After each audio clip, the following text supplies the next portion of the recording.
Good morning from the Jewish Centre here in Perth for the Co-op Funeral Care Scottish International Open 2017. Let's bring on the players. States, singles, triples and fours winner, all the way from Australia, Simon Alden.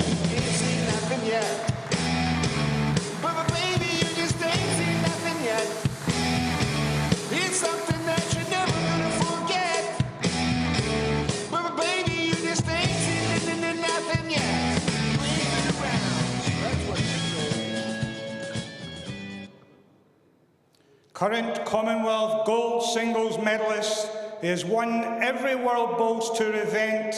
He is world ranked number 9, Darren Burnett.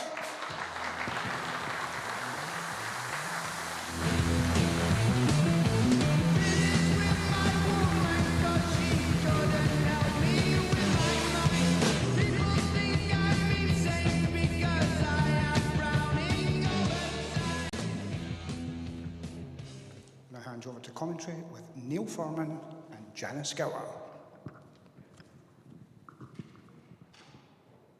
Welcome you all, ladies and gentlemen, to the Co-op Funeral Care Scottish International Open 2017 here at Live and Active at the Jewish Centre in Perth. I'm delighted to be joined in commentary again by the man who always makes me smile, Neil Furman. Welcome to comms this morning, Neil. Thank you, Janice. Good morning. Welcome, everybody. Oh, that's an interesting start. Simon took the jack and managed to put it in the back ditch. Simon Alden from Australia is one of the Australian qualifiers, playing a very familiar face on the portable rink, Darren Burnett.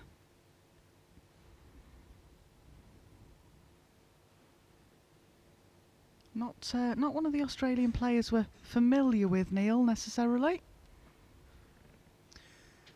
I'm not personally. I believe that Simon is from Western Australia, I think.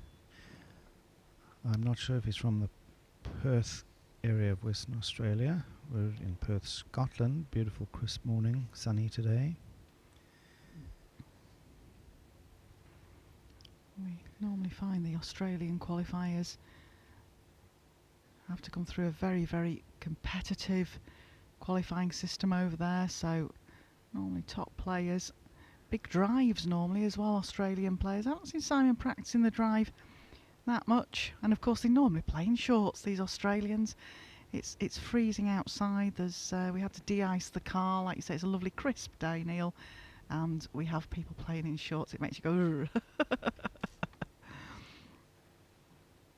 Match officials for this morning's game. We've got Mike Davis as marker, Alan Thornhill's the umpire, and on shot clock is Dan Blewett.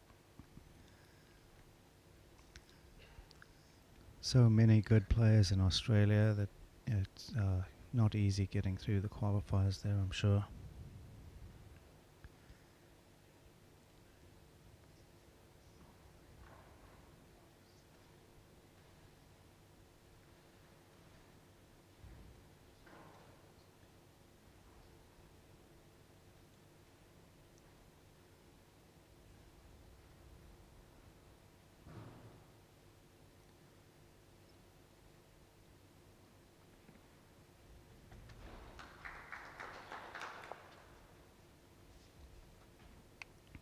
Two reasonably good opening bowls there from Darren Burnett.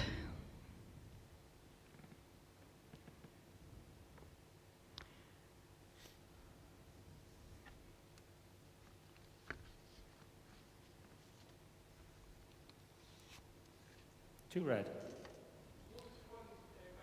The gap is 7 inches.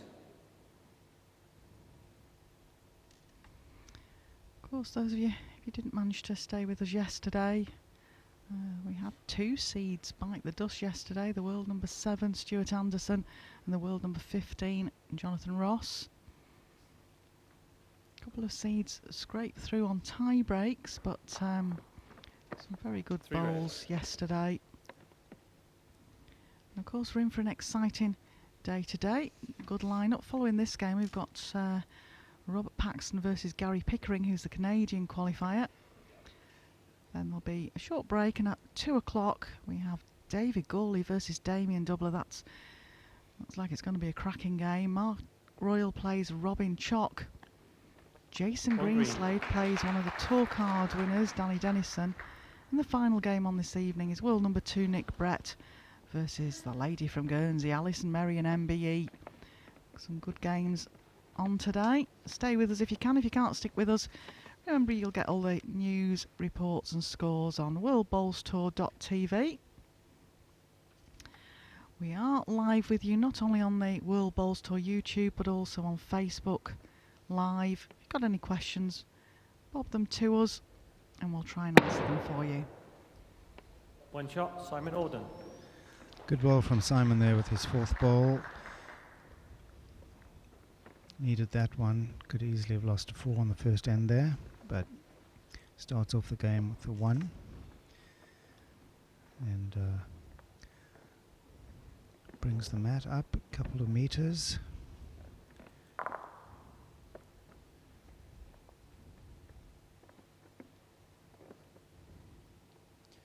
Jack length 26.5 metres. Yeah, I'll be wanting to get more than one bowl in the area, but we said yesterday about qualifiers.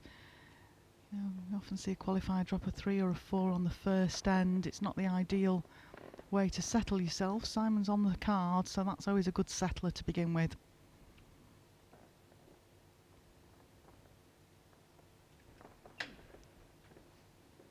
Short with that one. It's a bit warmer in the auditorium this morning. Yesterday evening play went on till 10 o'clock at night and definitely got a bit chilly.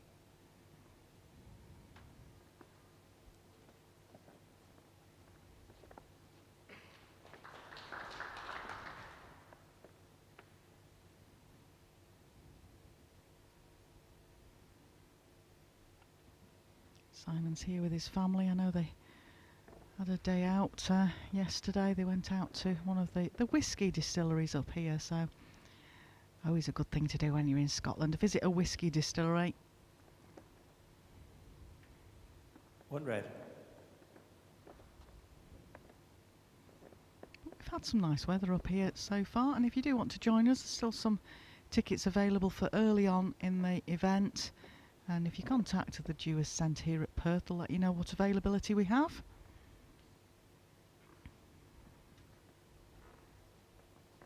Two red.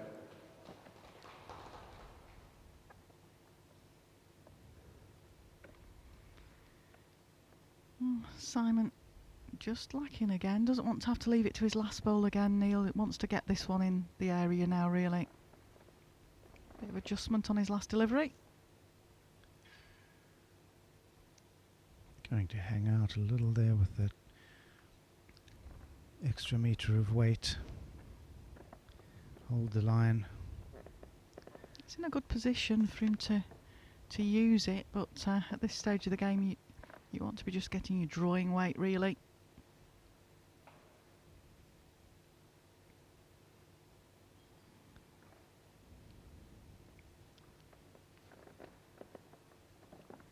Darren, a bit of a nuisance value bowl there, just sat out of the way, so still leaves the area for Simon.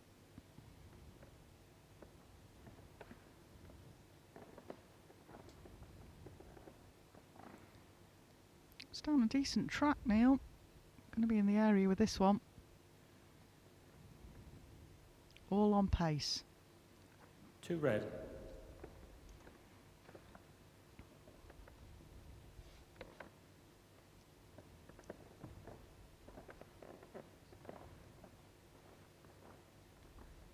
Big opportunity here for Darren to pick up a 3.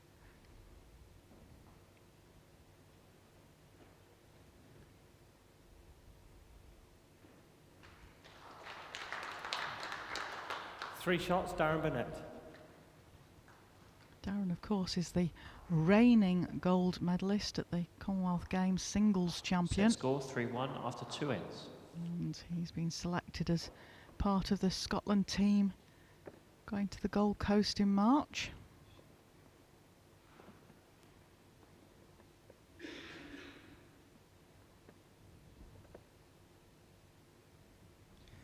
Darren's usually very good at capitalizing on picking up Jack those length, extra 29 shots and when a he has half an open metres. draw like that.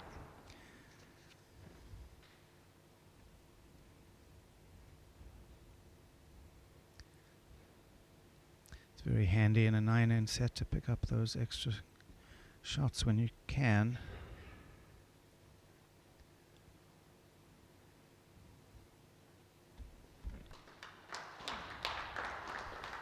And that's a great opener from Darren. Yes, looks like he's settling in well into the rink.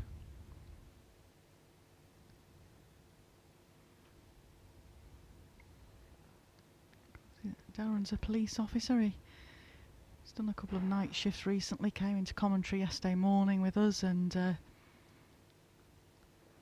a day away, came back refreshed for this morning. He was quite happy with his first game on. Gets that half an hour practice before the start of the game. But he did also say to our viewers, Neil, that he could confirm that he would not be playing in shorts this morning.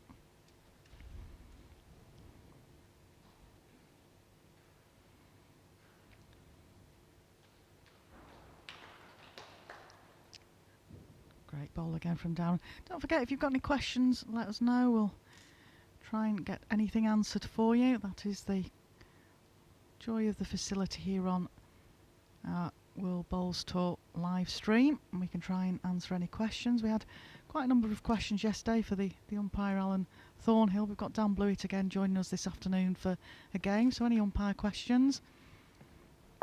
A very, very strong umpiring team here, and the match officials. One green. 4 here and 4 It's touching. at every event. Good green post. Your ball, just under half an inch. We've got 2 match officials that are sat at home, probably currently watching the streaming. So we'll give a shout out to Francis Fletcher and Tony Hatch if you're listening in. I believe Francis is able to join us this morning. Missing you, Francis. You take care. And hope to see you in January at Potters. One red. Some good bowls going Really up here, Neil. Really good ball there from Darren.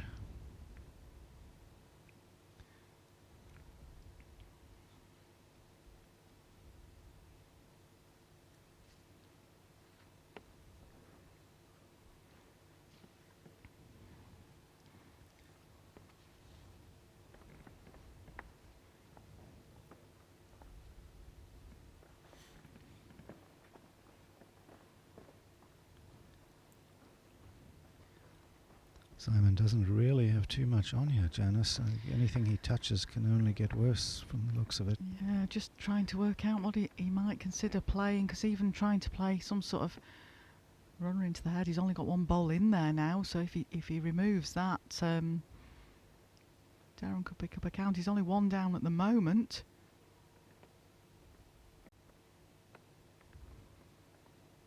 Darren just looking to remove that bowl himself. Might get a little bit of an edge off the short bowl. It doesn't make the life any easier for Simon, doesn't that bowl?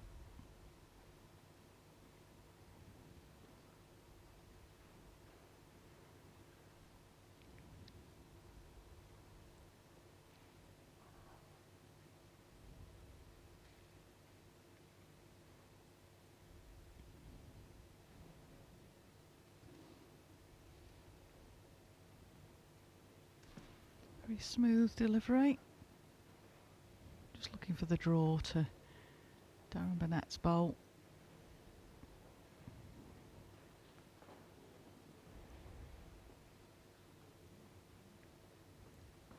I think it's just the one.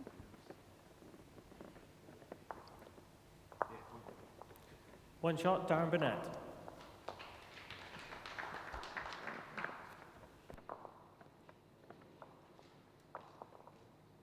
Set score 4-1 after 3 ends.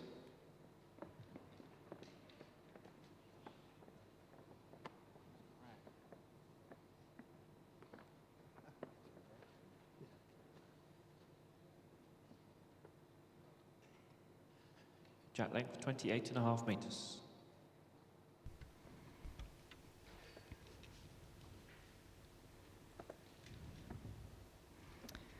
Darren sticking to that longer length jack.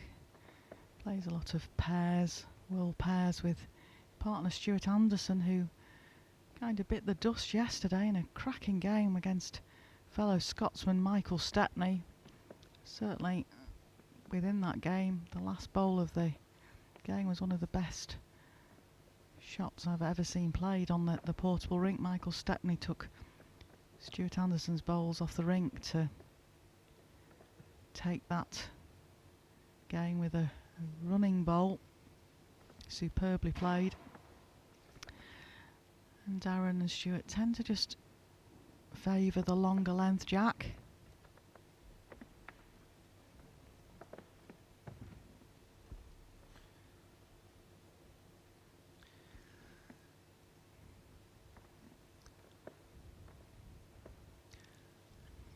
Simon needs to try and break this pattern of dropping his first ball short, I think, Janice. Yeah, we mentioned this yesterday, didn't we, Neil, about, you know, once you've dropped a bowl short, you tend to then perhaps overplay, and a bowl behind is always more use than a bowl a yard short.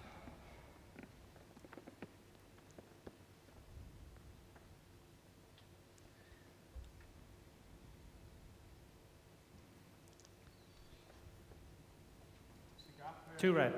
So almost gap on your cue, ball he is 10 inches. overplays his second delivery. 10. Right.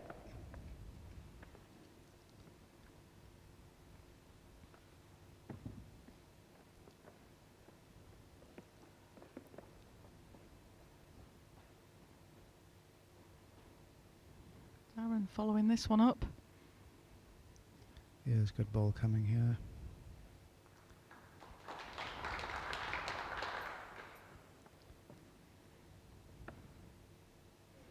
Gary swapping his hands now, trying to play down to that last bowler, Darren Burnett's.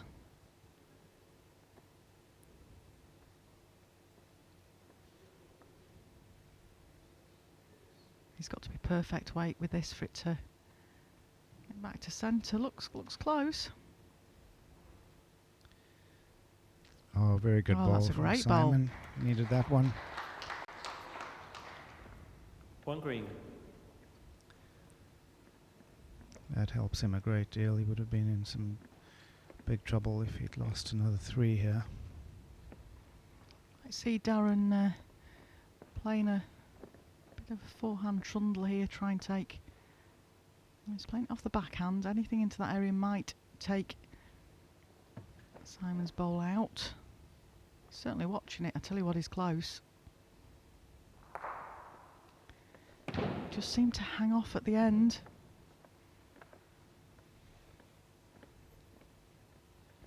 Now Simon, can you repeat the last delivery? He'll wait until Mike Davis has finished sorting out the bowls.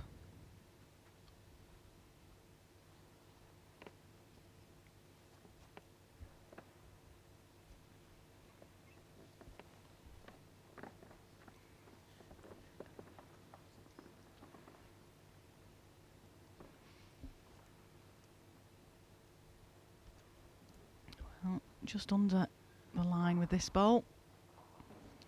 He had good weight there, so a touch more green, he would have come around, but it keeps him. Yes, 1 to One green. shot, Simon Auden. Keeps him alive in the set. 4-2 to Darren. Set score is 4-2 after 4 ends. Still plenty of time. Well, yes, on paper it's only 2 ends each. There's been 1. Darren picked up a 3, which made it 4, which has been the difference so far in this game.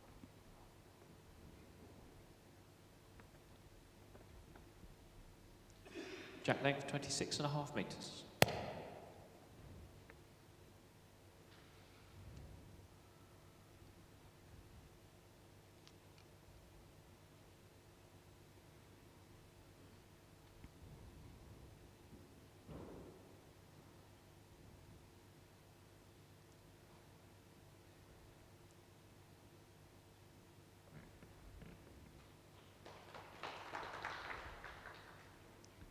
That's a better opener.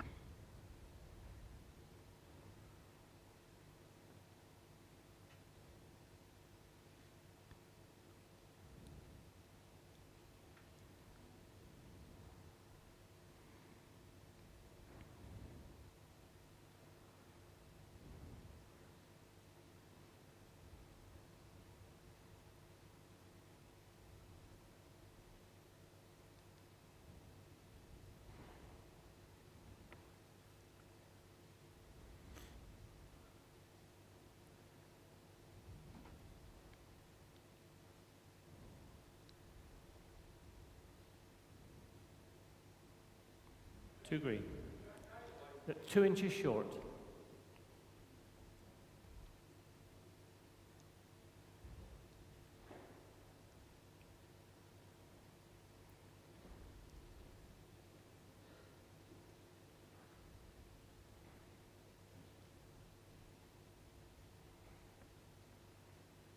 One green.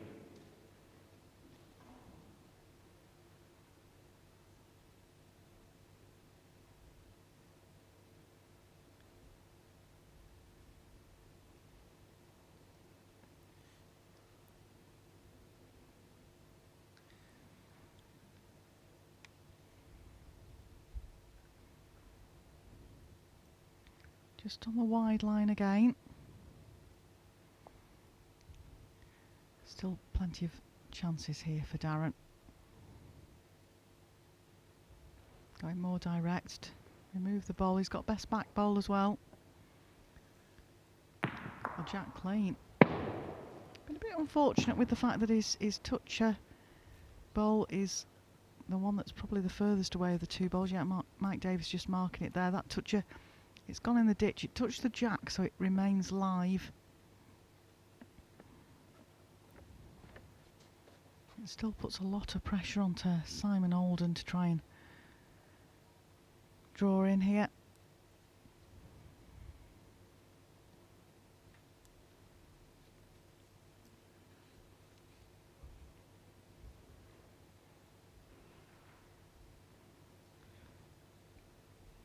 Well, it's all on his pace here. This looks quick.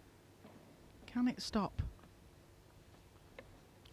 What a fantastic bowl. Oh, what a great draw from Simon. That was a good saving shot. Oh, Darren will Have a play go. at that bowl.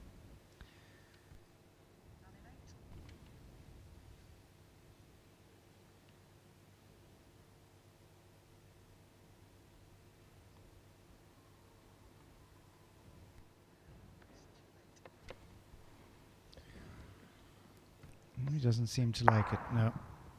Hooked it.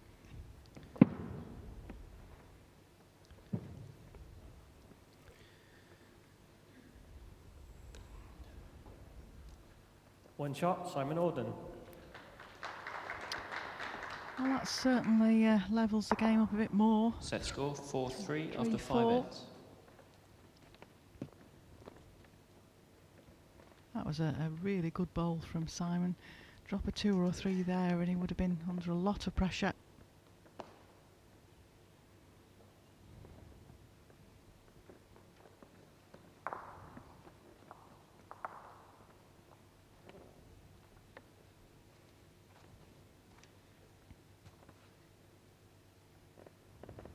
Jack length 27.5 metres.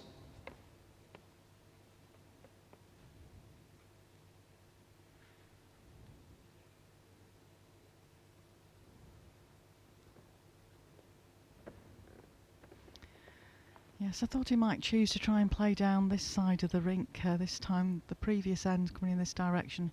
He struggled on the grandstand side and played a couple of good bowls down the VIP stand side, and obviously remembered that that was the side he favoured really, but yard short.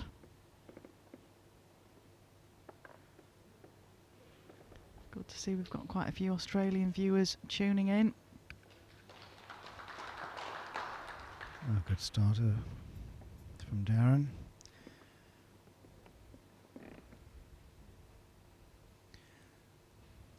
Such an experienced player, Darren. He's won many, many big titles. Yeah, he won the World Championships singles back in 2014. He won the pairs and the mixed pairs in 2016. One green. The gap is 1.5 inches. As well as Commonwealth Games and World Championships. Darren was one of the ones that came through the qualifying systems, was a member of the PBA, won a few qualifiers, got to the tour events, managed to win a few games which gave him the ranking points to get him in the top 16.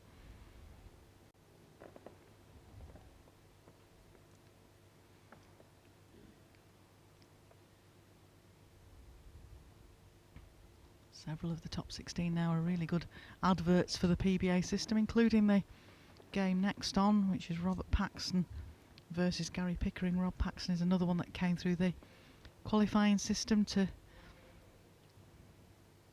then pick up enough points when he got to the World Bowls Tour ranking events to get him in the top 16.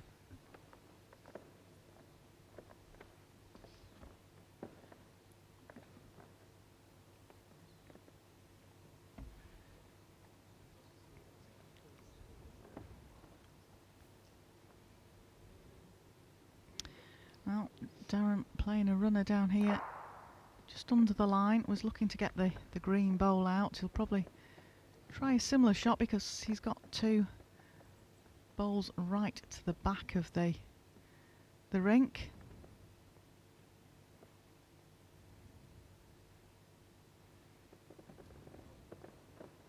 Probably going to have a look at this, Darren, now.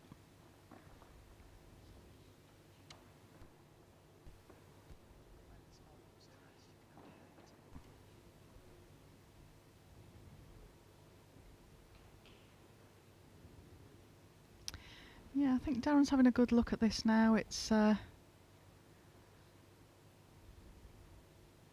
possibly a dangerous position.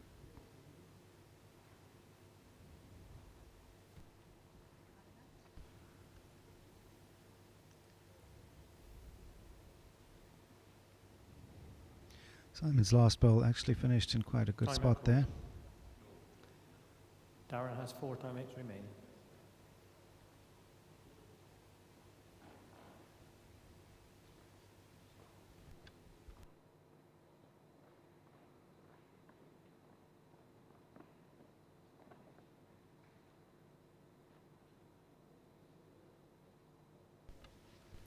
Well, he's obviously made his mind up. Going to try something similar. Like I said, just the danger is he nearly takes his own bowl clean out. Close, yeah.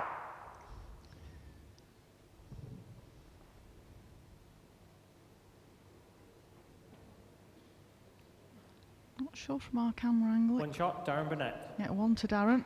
Got a result out of it. It was always a tricky shot to play that. Set scores 5-3 after 6 ends. We have had a viewer asking about the speed of the rink. I haven't actually been on the rink. I had a bowl on it on Tuesday and Wednesday, and it was certainly the quickest I'd played on it at that point in time, but the rink had just been stretched and set.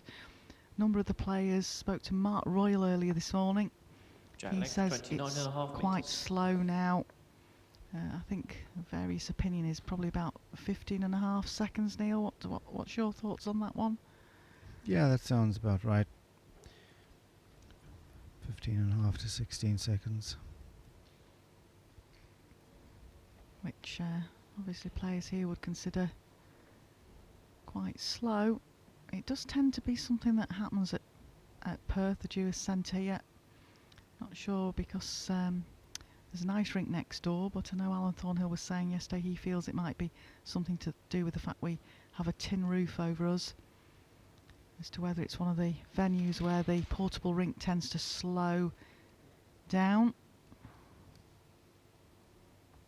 Certainly I know a few players change bowls halfway through the event to a more swingy bowl as the surface slows down.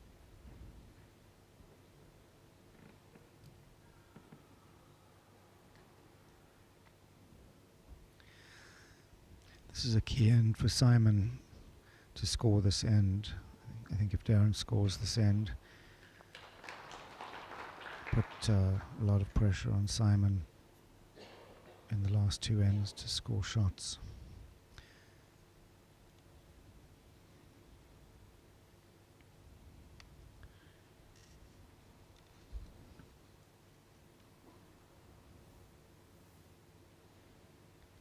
He's turned his back on that one.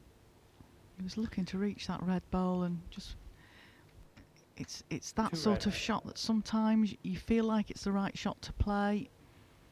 You try to play it with neat weight, and on this rink it can kind of make you look silly, Neil, sometimes shots It's like 3 that. feet short of Jack High. Right, it was almost as though he was in two minds, but if he'd finished past the jack, would have given himself an opportunity to push the jack over towards it.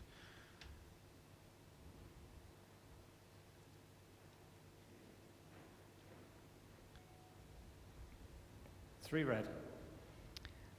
Yeah, Darren's not had a particularly great end apart from one bowl, but he's currently laying 3 shots. Well, squirting the jack through is probably not a good option for Simon here. Sitting square on the red ball is probably his best option at this point, which I think is what he's trying to do. Well, that doesn't help the cause because it tightens the line up. Three red. Still 3 red.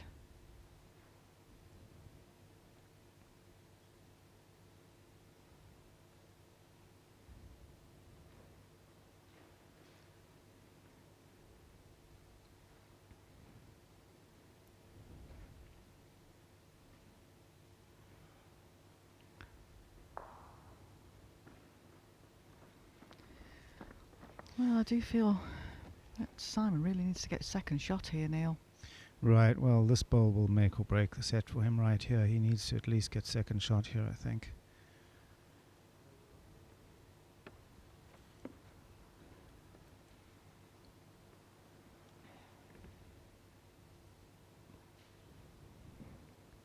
Even if he punches his own, he Well, Makes that'll it do easy, for yeah. second. 6-3 with 2 One ends to shot play. down the net. So he's not out of it. no one good end. Set Pick up one scores or a 2 at the 6-3 next after 7 end. ends. Gives him a chance going into the final end of this first set. We play 2 sets of 9 ends, and if necessary, a 3-end tie break.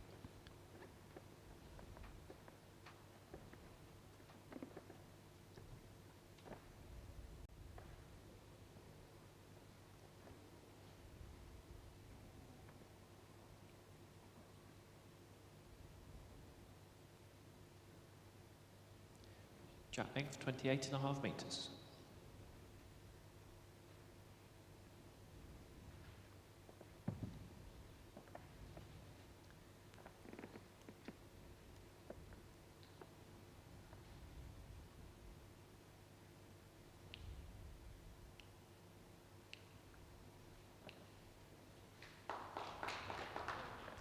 Good opener that from Darren. Now, can we find our first bowl, Simon? Spoke to Simon before he played this morning. He said, whatever happens, he said, I'm going to go out there and enjoy it. Well, he looks relaxed. He looks as though he's having a good time. Now he's better weighted here, reaching the head. Good start here for Simon.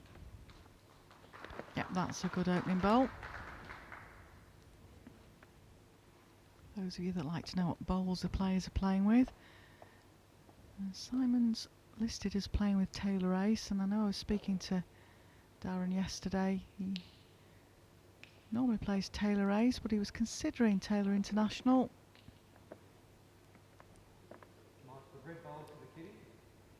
It's 2.5 inches short of Jack High. It looks like he's playing with Taylor International, Neil, out there.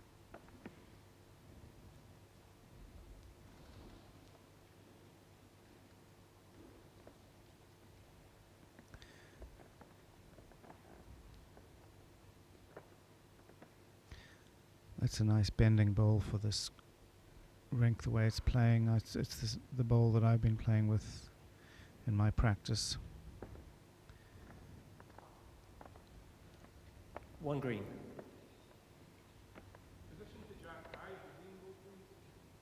The bowl is 7 inches short of Jack High. At the moment, Darren can still pick his hand. Really, it's just a draw. He's asked how far short the green bowl is. We can stick to the backhand. Got a bit more weight again. Not hanging about. A good shot from Darren. Good enough to give him the shot.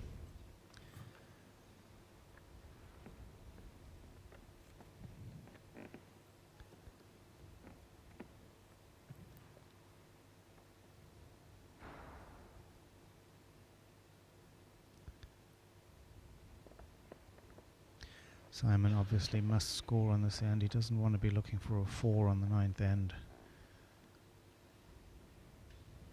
Yes, we had a few 4s scored yesterday, but it's not something you want to try and have to score. Good ball.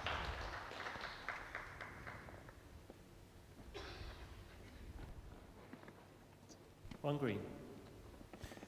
I think we might see weight again from Darren. Similar sort of shot.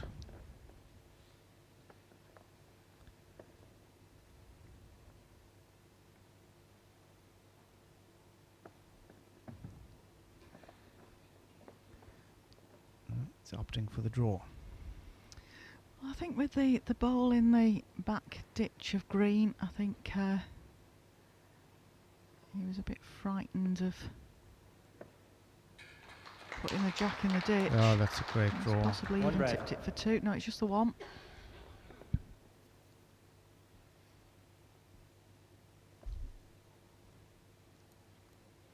Now, I think we might see a running ball here. Jack in the ditch. Not far away. Right, this depends on whether, yeah, it looks like it stayed in the confines of the rink as well. So Simon has got 2 touches in the ditch. I think so, yes. Just asking Mike Davis's opinion. Looks like it could be 1 red. Hard to tell from here. One shot, Darren Burnett. Yeah, it was a good try. He wanted the jack really clean into the ditch. Yeah, a little Set score unfortunate there. If 7-3 he'd got the after other 8 side of the ends. jack, he would have made 2.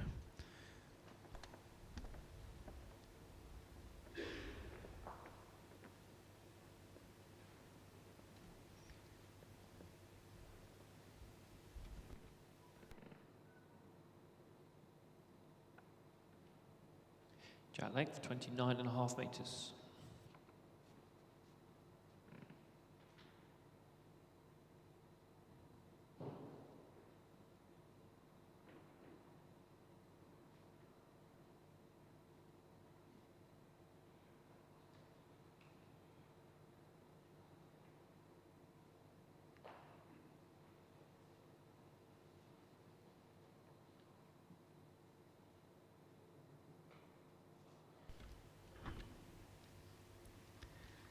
Well, trying to score a 4 at this end is really hard for Simon.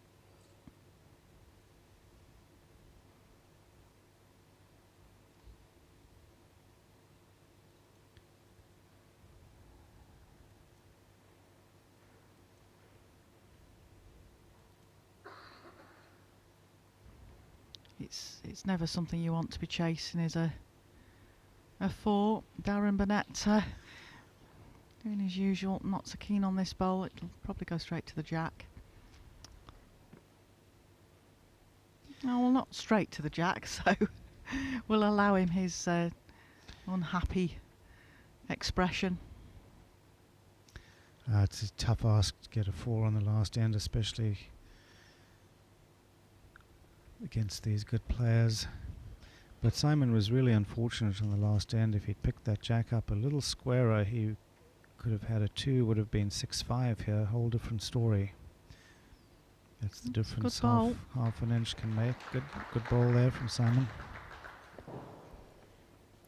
2 green. Darren will want to make sure of getting this one in.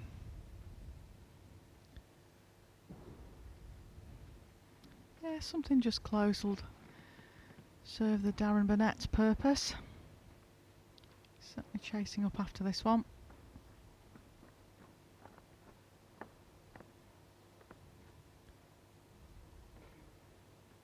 One green. This one's really got to be in the area for counting to give Simon a chance for 4.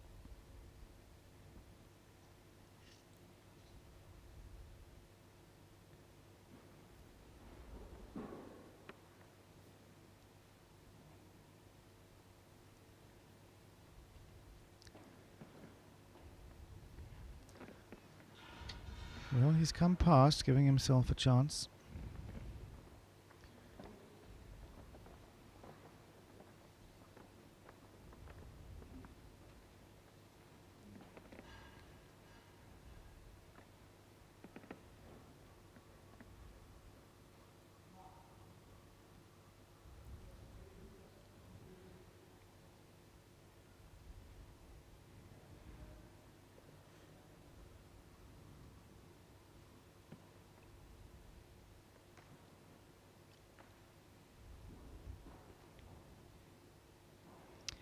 Yeah, Darren choosing to cover the back.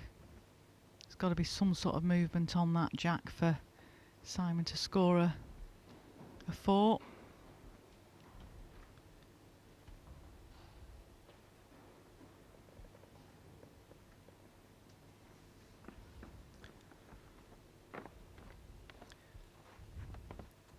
Not an easy shot here, but it is possible. It does have a pocket there with the 3 balls.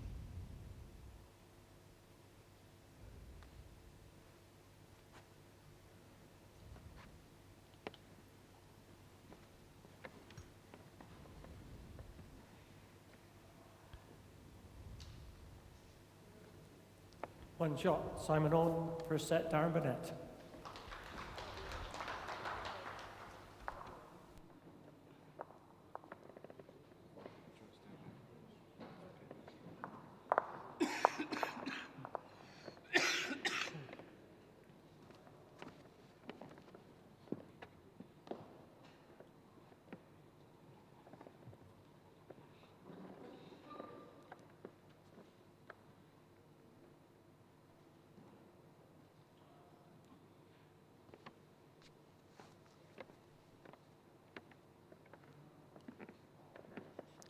Jack length 28 metres.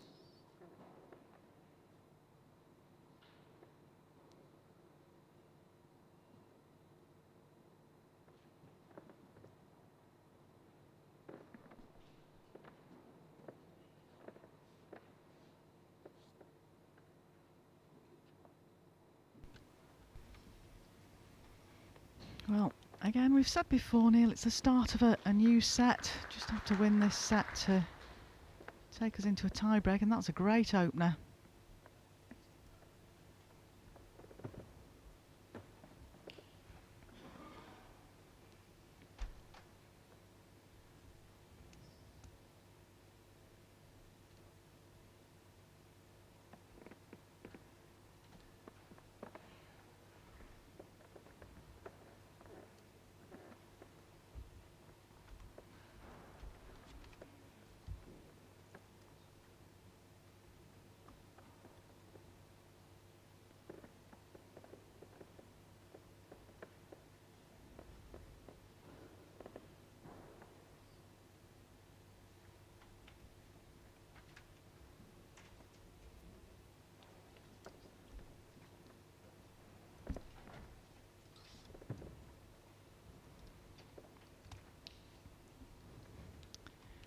Darren just wanting to get something in close here.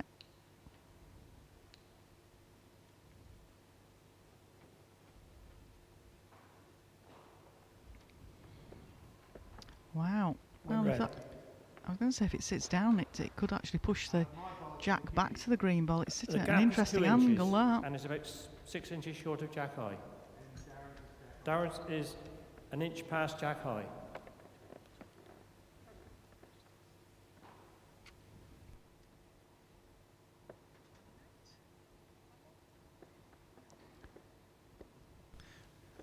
Very good shot there from Darren.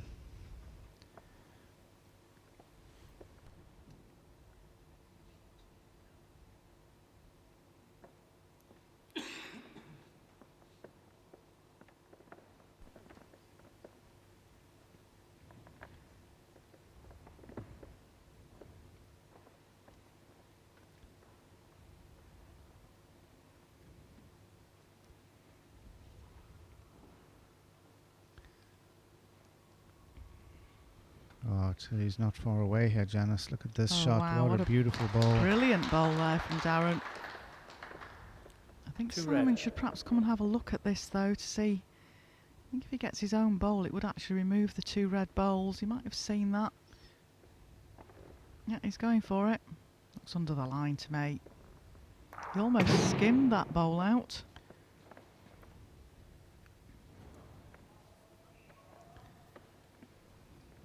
Well, Darren may even play this.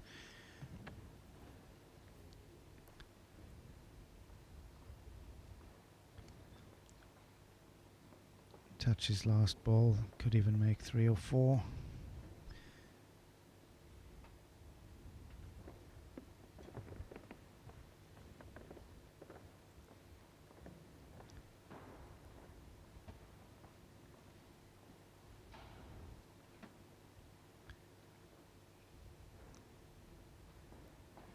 Well, I think he'll be happy to take the Two two shots, there. Darren Burnett.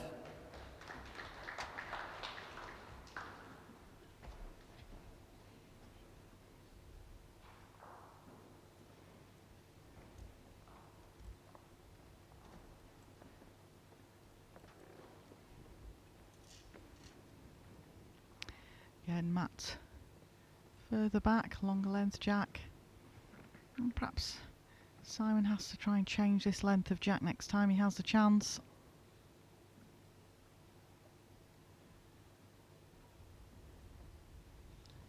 Jack length 28 metres.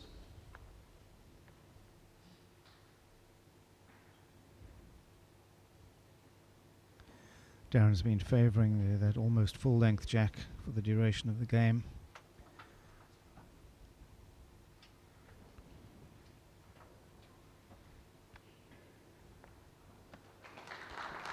A good start.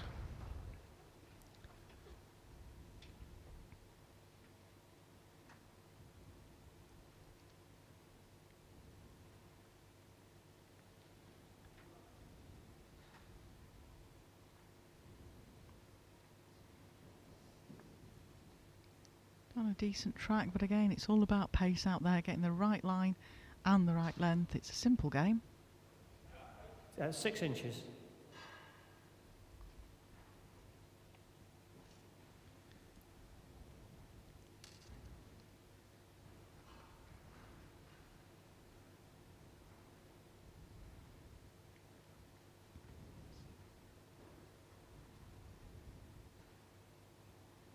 Close again here from Darren Burnett. 2 red. Just dropped out of the top 8 this year, did Darren. He's dropped down to number 9. He wants to try and tie a few wins together.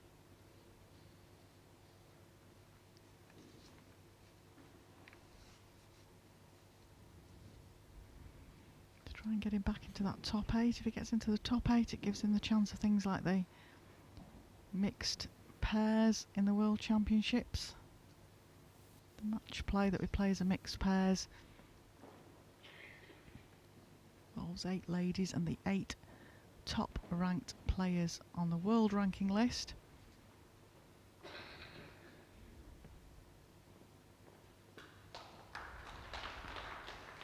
Great ball from Darren there. Simon must be in 2 minds here because it would be a good target to try and hit. I think if you're going to try and hit it, you need to go with this bowl though. Yeah, I'm a bit surprised he didn't play a little more aggressively to this one. He's trying that delicate little runner. 3 red. Yeah, because I think all 3 bowls would have gone. I mean, it would have still left quite a bit of room for Darren to draw, but it might have removed at least 1 or 2, Neil. He's set it up all now to try and do something drastic, probably with his last bowl.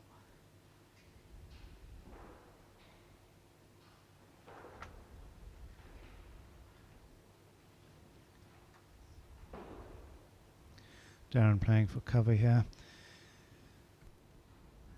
It's a good ball here. He'll cover the spot on that side of the rink.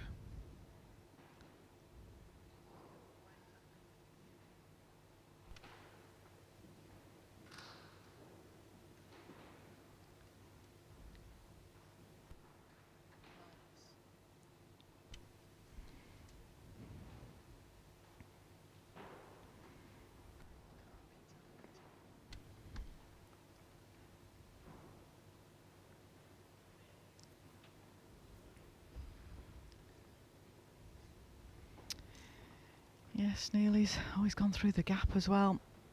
I just felt he perhaps should have been changing something with his 3rd bowl there. But it's easier for us sat here. 3 shots, Darren Burnett.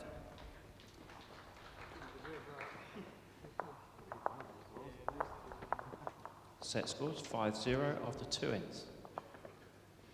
That's a really strong lead in the 2nd set from Darren Burnett. His leads 5-0. He took the 1st set 7-4.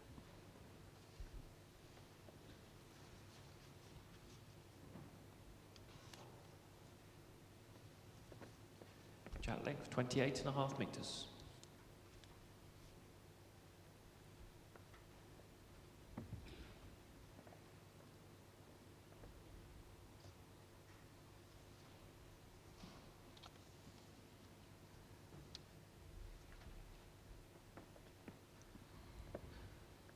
What do you have to do now if you're Simon Alden?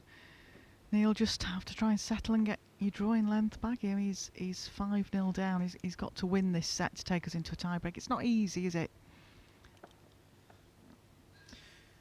No, this won't be easy for him to come back. There's still time, but he will have to get on the board in this set very quickly. Better start this time. One green.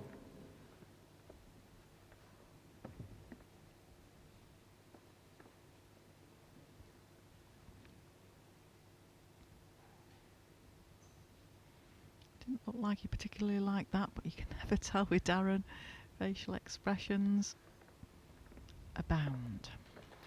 One red.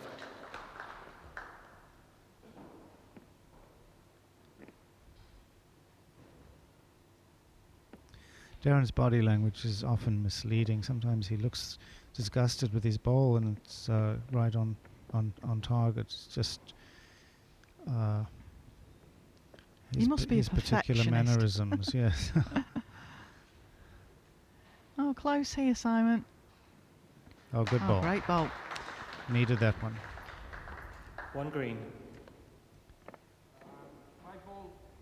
Your bowl is just under the inch short of Jack High. The gap is 2.5 inches.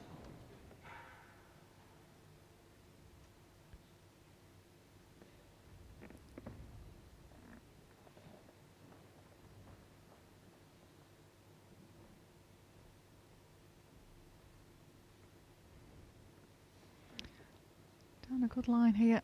Very close here from Darren. Oh, Perfect. good ball. One red. Simon not going to have a look at this too often, but his shot is really down here to try and remove at least one, if not both, of Darren's bowls.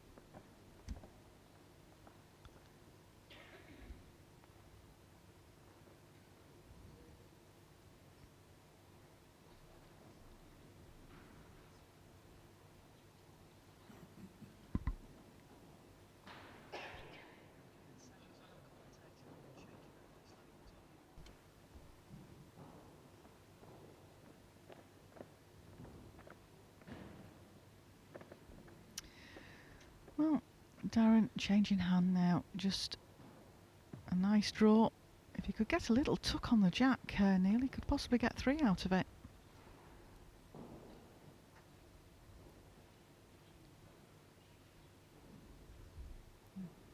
Nice high line. Just overweight. Well, what does Simon do here? He really needs to get on this board. What's your thoughts, Neil? Well, I think that he really needs to change his hand here and just try and play a really good draw shot onto the jack. Doesn't have many options.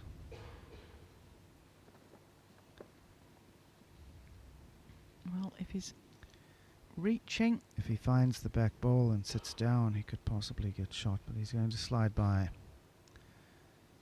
it's very hard work when you're trying to Right. count and get on that board. Just a yard overweight, or he might have bent into that back ball. Yeah.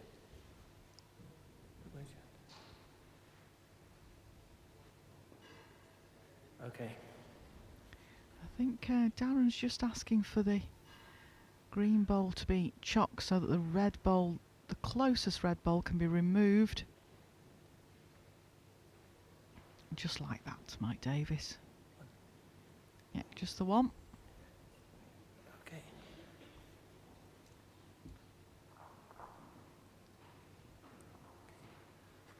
One shot, Darren Burnett.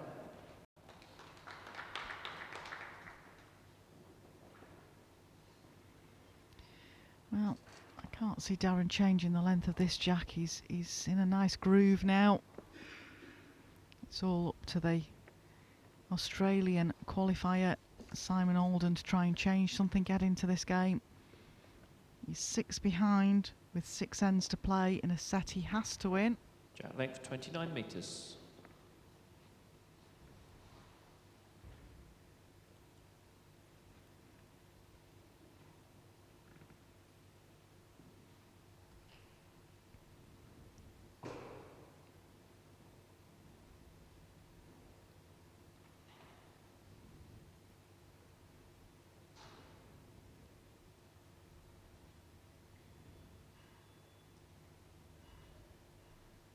Well, it's bonfire night tonight, 5th of November. Remember the 5th of November, but not seen a lot of fireworks so far in this game. I'm sure as the day goes on, that will change.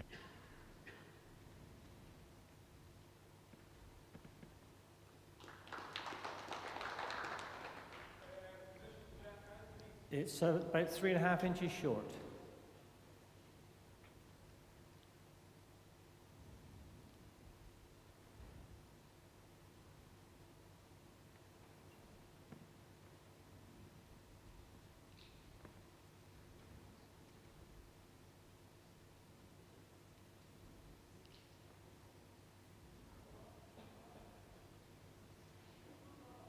It's gone to a good home. He didn't particularly like that delivery, but I think it's finished quite well for him. He won't be too worried about dropping a single shot at any end. Oh, Darren Burnett.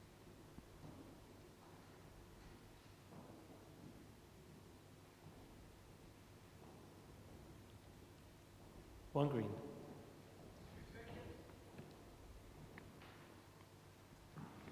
I think he might go for the bowl here, Yes. Neil.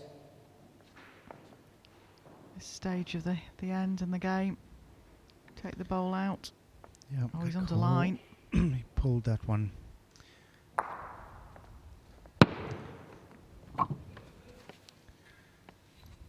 Well, Simon has a chance to get another one in there.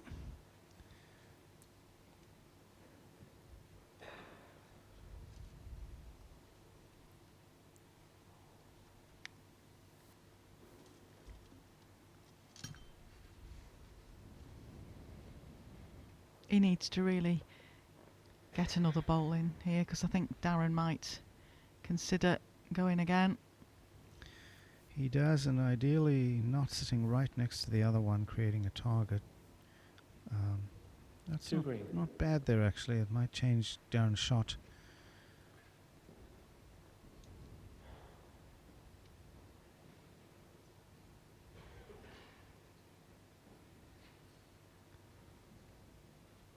Darren just trotting back to the mat there. The players have 5 timeouts they can take throughout the main part of the game. Got it that time. Which gives them an extra 60 seconds they can add to the 30 seconds they normally have to deliver a bowl. When the competitors' bowls come to rest, the shot clock starts.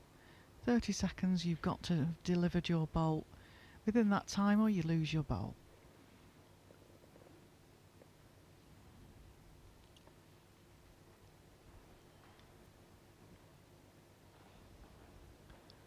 Close here.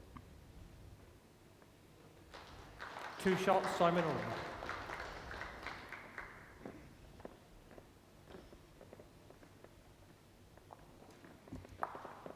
Right, change of length, do we think, Neil? I would think so. Set score is 6-2. Staying after 4 alive in ends. the set here, 6-2. And let's see what he does with the jack length this time. Well, he's only come up 1 spot from the tee, which would equate to, is it 1.5 metres? Don't forget, any questions you've got, do bob them to us on Jack the length, streaming 26 or metres. YouTube chat, and also Facebook live chat. We'll try and answer what we can. If you want to put any questions to Neil, I also have Dan Blewett in with me later on this afternoon. If you've got any umpire questions, rule questions you would like me to ask him.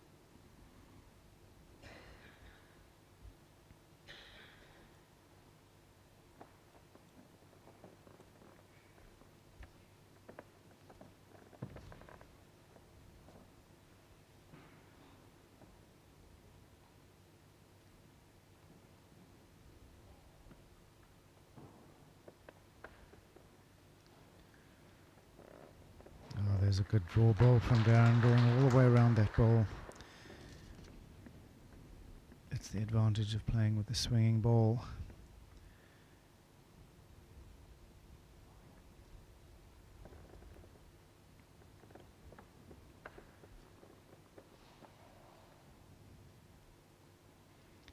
And this is the hand that Simon's actually been finding better.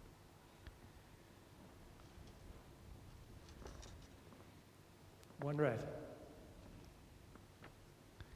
Good ball there, gives himself Last bowl is a chance. the gap is 3 inches. Your bowl, the gap is an inch, and it's 4 inches short of jack high.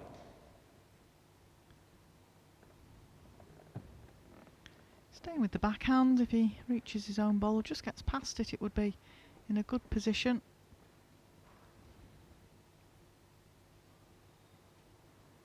This looks a very good bowl from Darren. Oh, just got a little One red. nudge off the short bowl, which made it pull up. Can reach this bowl now. And Simon.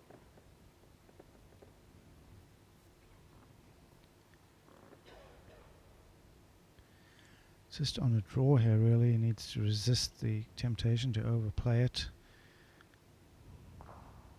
Oh, good effort. That's Slightly another tight. one in there.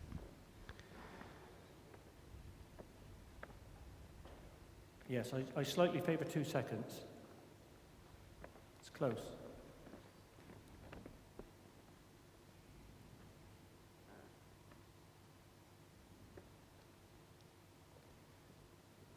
Change of mind there on the mat from Darren. Don't often see that. Normally a player that's been to the head will have decided what they're going to play before they leave the head.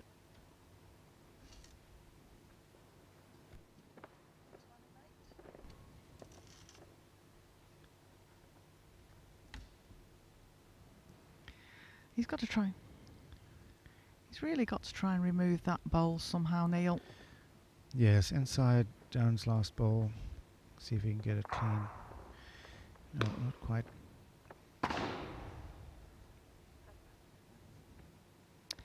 Yeah, he's not happy with that. That was an opportunity. I think if he'd have got it down there, it would have probably taken his back bowl out as well, but it was an opportunity.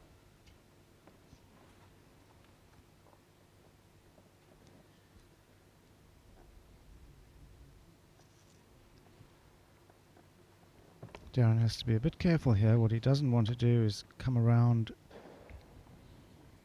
and just touch that green ball and sit it down. He could give the shot away. So he'll be aware of that. Oh, what a bowl this is. Oh, what a great ball, Darren Burnett. Now that's a confident bowl. That's Yes, a player out there beautiful shot. playing 2 with shots, Darren confidence. Burnett.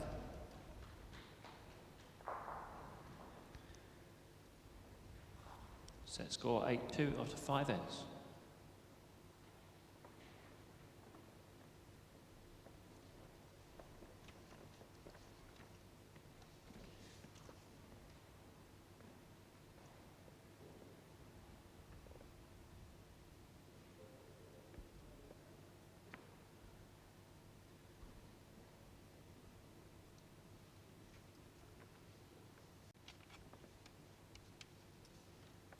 Jack length 29.5 metres. Well, it's getting very hard now for Simon. Set he's got to win, he's 6 behind. Only 4 ends left to play. Neil virtually has to win every end now.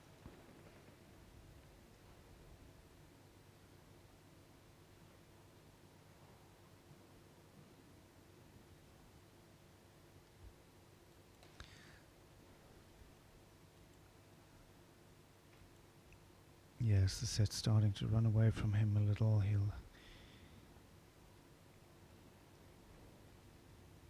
be looking to certainly score on this end. Just pulled up short. That's unfortunate. He really needs to be, if he doesn't get a bowl close, he needs to be behind, which gives him something he can play at, something that he can change. At the moment he's just leaving the door open for Darren Burnett to pile the draw bowls in, which Darren Burnett will happily do all day.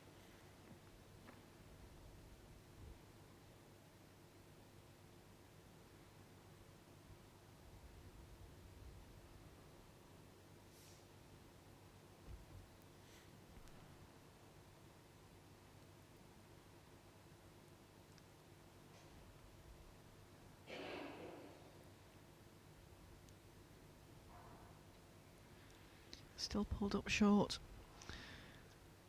Yeah, the problem is he's covered up his drive shot now with that ball. And I almost thought he might have had a go at that one, Janice, to try and spring it open to one of the spots and give himself a chance to draw to the spot, knowing the position on the scoreboard. Yeah, if Darren slots another in here, there's Too nothing much for Simon to rest off. It almost only gives him the draw shot.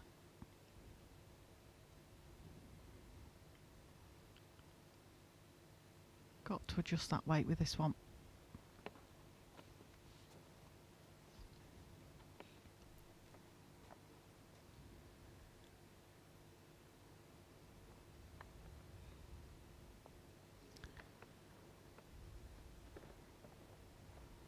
And that's the problem, isn't it, Neil? When you've bowled two short bowls, you know you've got to reach, so you tend to just overreach it.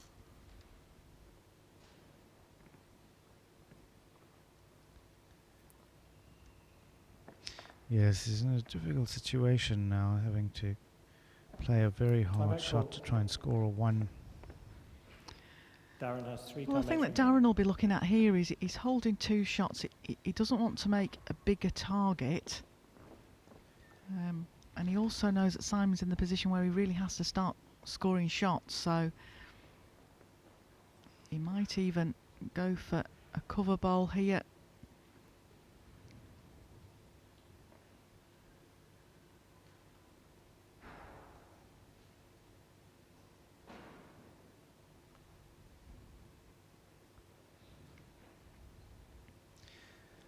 Yeah, I think he's thinking if he drops one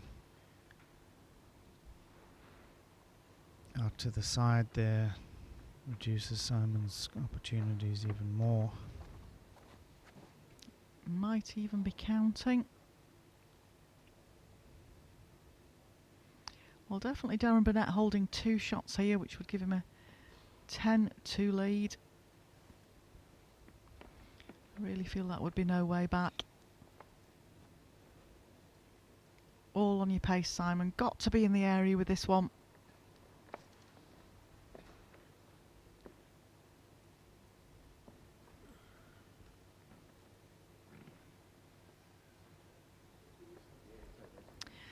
Well, Darren's certainly looking for 3. Yeah, measure Okay. called, so he must think it's got a chance, Neil. If it's a 3 here, it's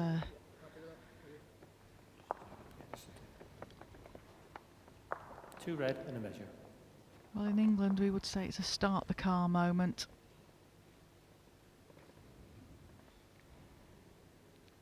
Somebody of the quality of Darren Burnett, he's not going to let a huge lead like this in the second set slip away.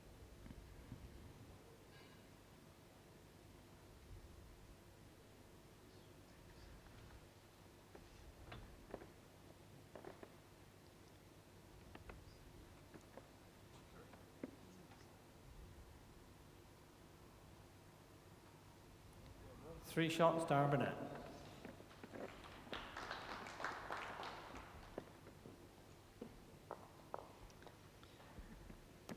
Well, even on my terrible mathematics skills. That means that Simon's got to score 10 shots in 3 ends, Neil. Yes,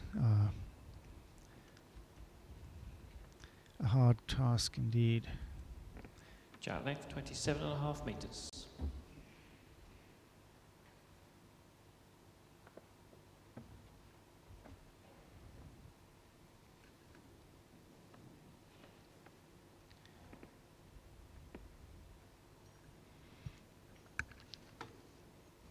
Of course, the next game will be an interesting one. Robert Paxton versus Gary Pickering, the Canadian qualifier. That's on straight after this game. Then this afternoon we've got some interesting games on as well. We've got David Gawley versus Damien Doubler, Mark Royal versus Robin Chock, the Hong Kong qualifier, Jason Greenslade versus Danny Dennison. The final game on this evening, Nick Brett versus Alison Merrion MBE.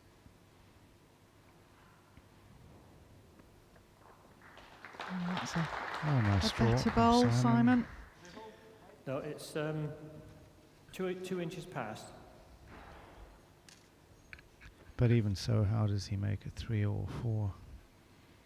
Well, he's probably out of saying to this? himself, Neil, why didn't I do that earlier? The thing is, if he's put anything close, this man in red, Darren Burnett, has altered things, changed it.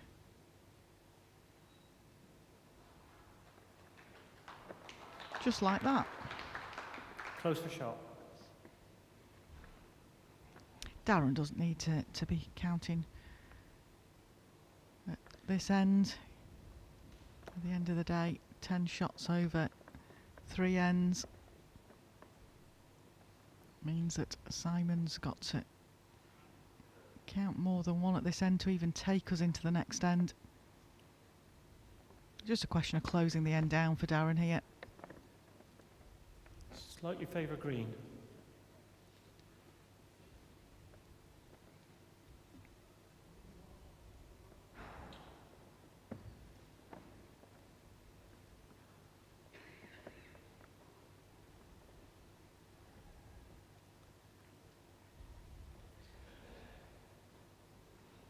Measure for shot.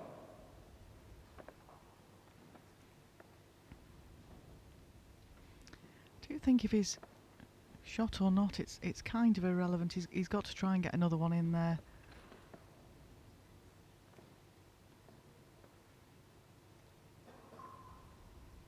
Played a timer.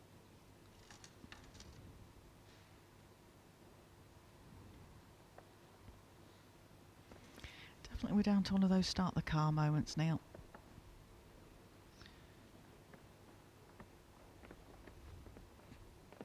I think so. Darren will be happy to drop a 1 here and shake hands, I think, going for position. Simon, I think, knows he needs to at least score a 3 on this end. Yeah, it looks like Darren's going for the re-spot position.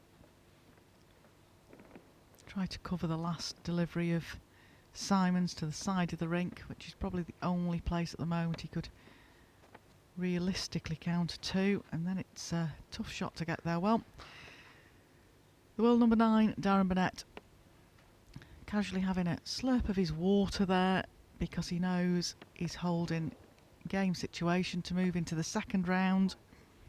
There's a bit of a joke going on between the two of them. Probably Simon saying to Darren, what do I do now?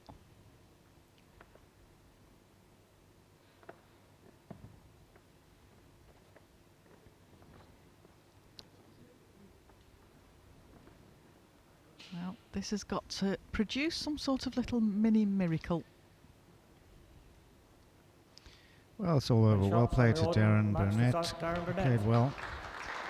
So Darren Burnett moves through to the next round. Join us after this short break for Robert Paxton, Gary Pickering. I believe you're going to join me again for the next game, Neil. Thank you, Janice. Look forward to your company one more time. I'll see you after this short break, folks.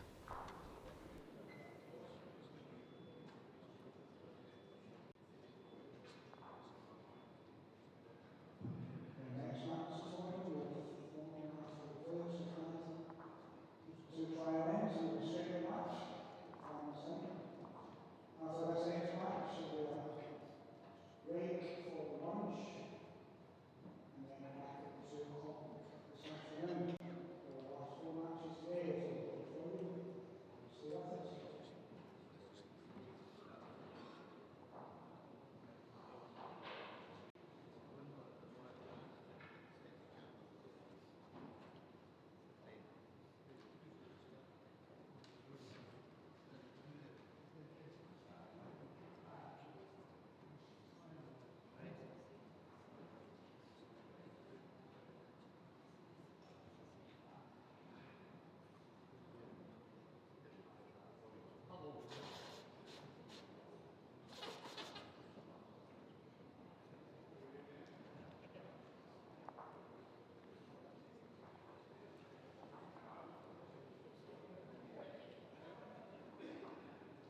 2015 Canada PBA Player of the Year from Ontario, Gary Pickering.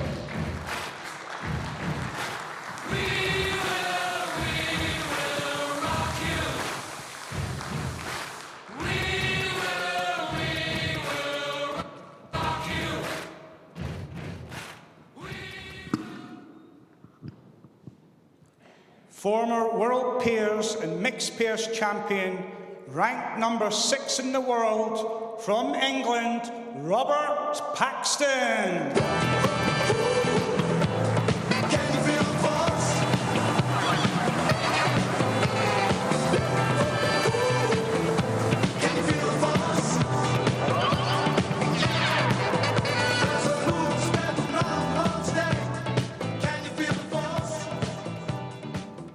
Hands over to commentary with Neil Furman and Janice Gower. Well, thank you very much, Tom, there for that introduction. And welcome, ladies and gentlemen, to the Co-op Funeral Care Scottish International Open 2017, live and active at Dewars here in Perth. For this game between Robert Paxton, the world number 6, and the Canadian qualifier, Gary Pickering. I believe you were practicing with Gary earlier today, Neil. He's had a few practice sessions. Yes, I was. Nice fellow. I've met him once before at Potter's, I believe.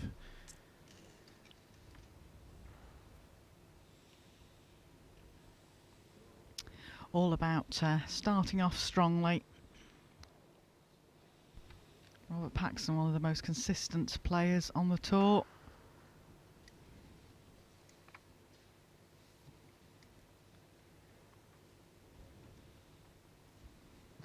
Won many titles. Was one of the players I think I mentioned earlier in the previous game that came through the PBA qualifiers. Managed to get into a couple of ranking events. Tied some points together, got himself into that top 16, and now he sits in that top 8. Currently at number 6 in the world.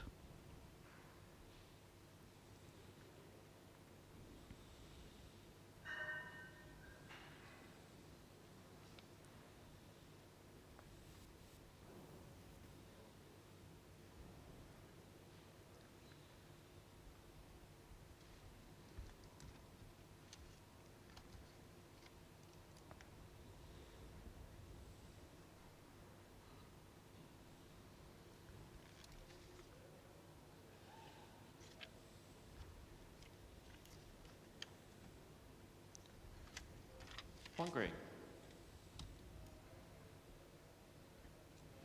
The first ends of any of these games are just settling down, especially for games that go on straight on after a previous game.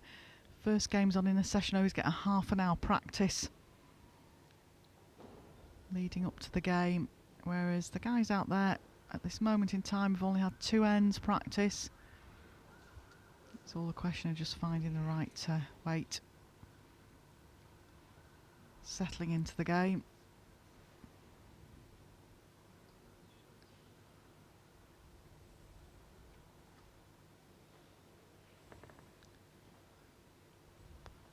Looks like a good ball on its way down here from Robert. One Just green. pulled up that touch Not short. Didn't quite make it. The gap on the last ball is 15 inches.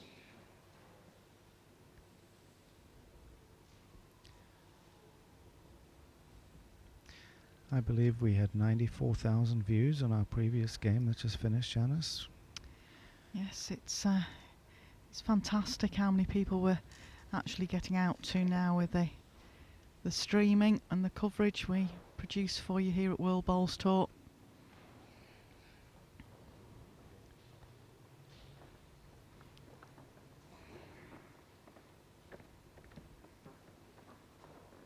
One green. And from a viewer's perspective, it's always good to be able to watch the players live. Going back a few years, you wouldn't have seen these early rounds until terrestrial TV got involved in the latter stages of events, whereas now we bring you every ball played on the portable, live and in full HD with commentary. We're improving the cameras and the systems all the time. We've had a lot of great positive feedback from this event and the changes we've made here. We do thank you for that. We are trying to improve all the time for you to bring you the best One shot, sporting Gary coverage of Pickering. bowls we can. It's unlike Robert to be short with the shot down, but only the first end. Players still adjusting to their weight. I thought Robert might have considered a little runner on the backhand there onto his own ball. He's not one frightened of going early in an end with a running bowl. Right, I thought he Neil, might so have whether he's might have just tried feeling that. like he's settling down, I'm not sure. Trying to get his weight, I think, first end of the game. That the very first ball, Jack length 28 green and a half ball, meters, 28 stayed and a there half. for the entire end. A shot.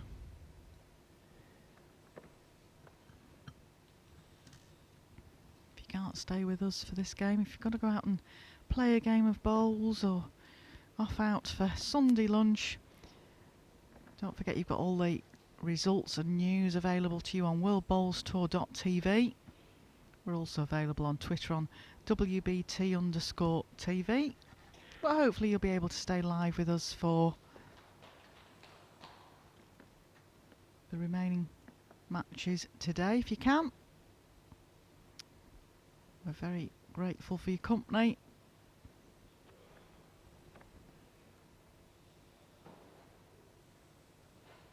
Yeah, Robert Paxton actually won this event, Neil, back in 2011. Yes, you like. That was the event that really got him into the top 16. Firmly in that position, and then he's been consistent over the last 3 years. He actually even got up to the dizzy heights of world number 2 in 2014. Very consistent player, Robert. He skipped for England a number of times in recent years. For those of you who like to know what the player's playing with, Robert Paxton's part of the Drake's Pride stable, and he plays with Drake's Pride XPs on the portable rink. One red. And Gary Pickering, I believe, is playing with Aeros. Again, it was a question we did get asked yesterday about overseas players and choice of bowls. Obviously, Rob Paxton has his own green and red set that he uses on the portable rink. But for the overseas, Neil, you don't often really want to pack a set of bowls to bring over with you. And there is the facility here to try pool bowls. No, and One you know, red. very few players own a set of red 5 and green inches. balls. The qualifying players always start off with green in the first game. The seeded players start with red in the first game, but after that, if you win, you might be switching colours, and so that would require bringing 2 sets across. As often as I've played over here, I don't own red and green balls myself, so I just use the pool balls when I come over. There's plenty of choices.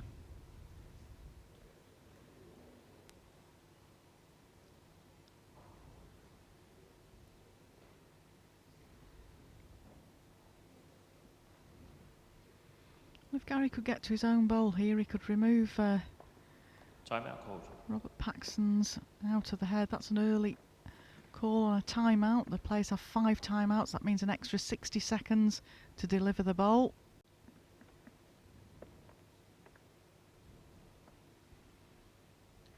Gary's a university professor, so obviously takes that time and experience to choose his shot.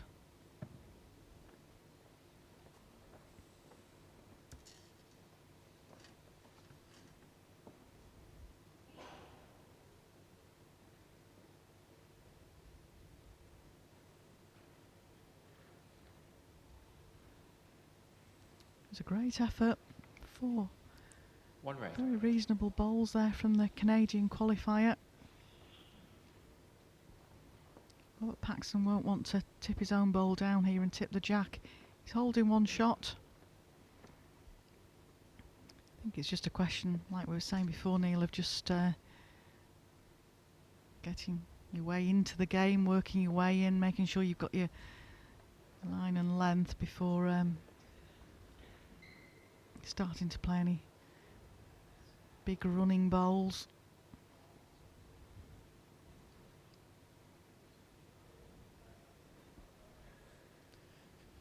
Yes, I One didn't shot, think Robert he'd be Paxton. too aggressive there. Take the one and run, as they say. Yeah, 1-1 after 2 ends is fair. It's almost like they've had an extra 2 trial ends there. Set score 1-1 after 2 ends.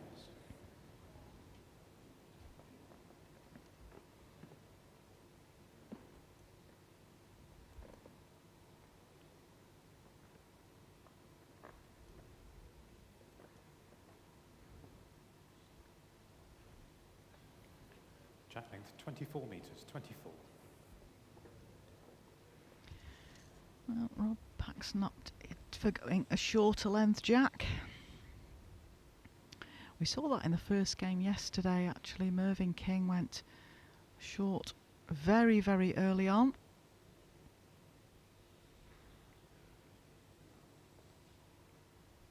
Different lines for the shorter length jack. Gap is 8 inches. And often a very interesting tactic that the top players will use against qualifiers.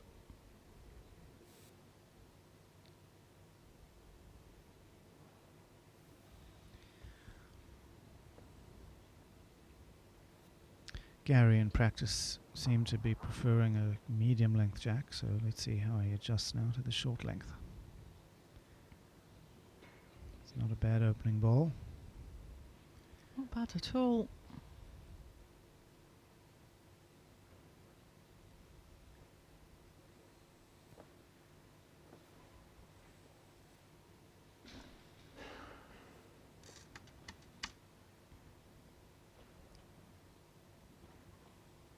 Oh, good ball here from Rob. 2 red. 2 red.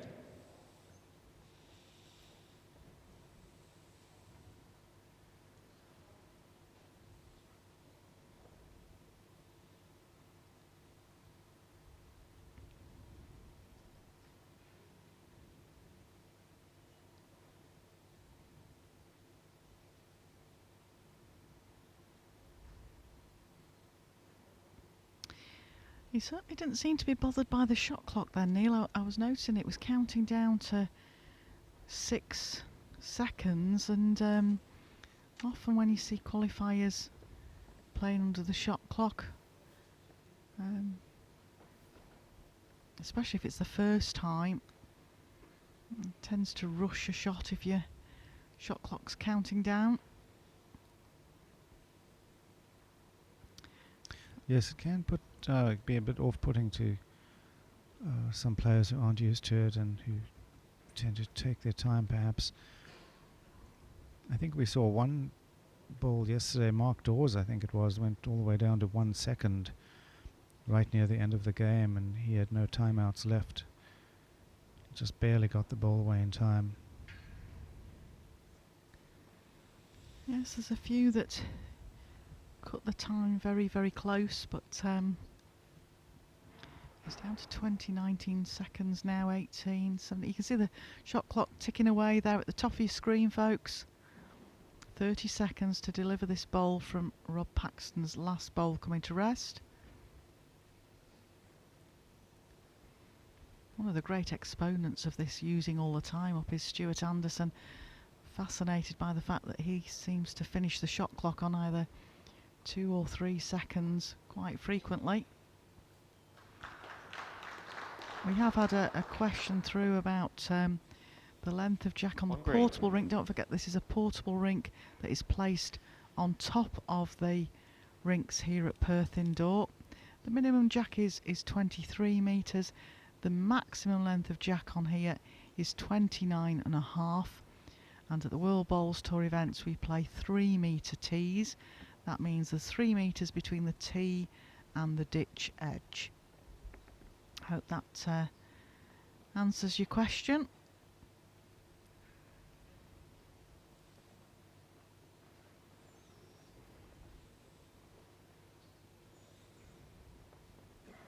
One green.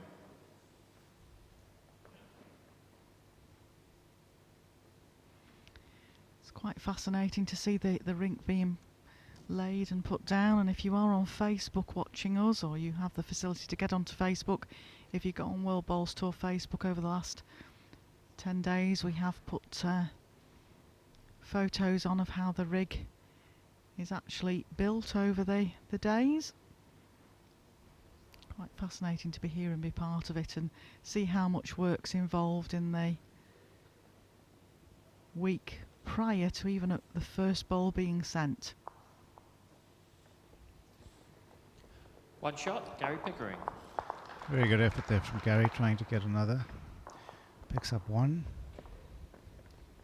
Set score 1-2 after 3 ends.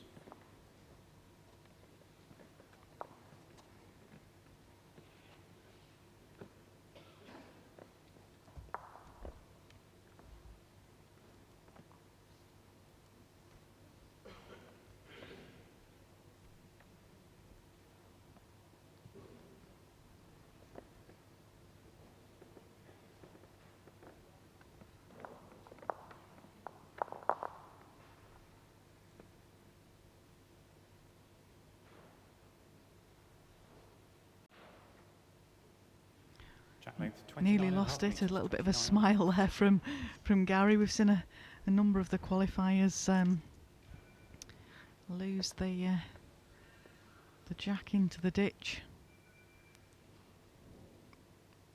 Oh, very close it was indeed. Just seen the replay on that one.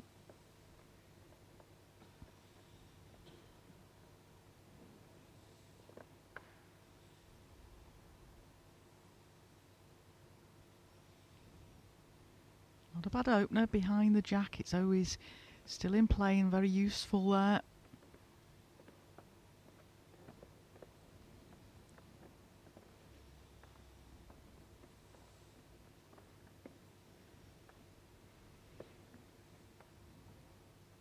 All on the pace here from Rob. This looks a very good line.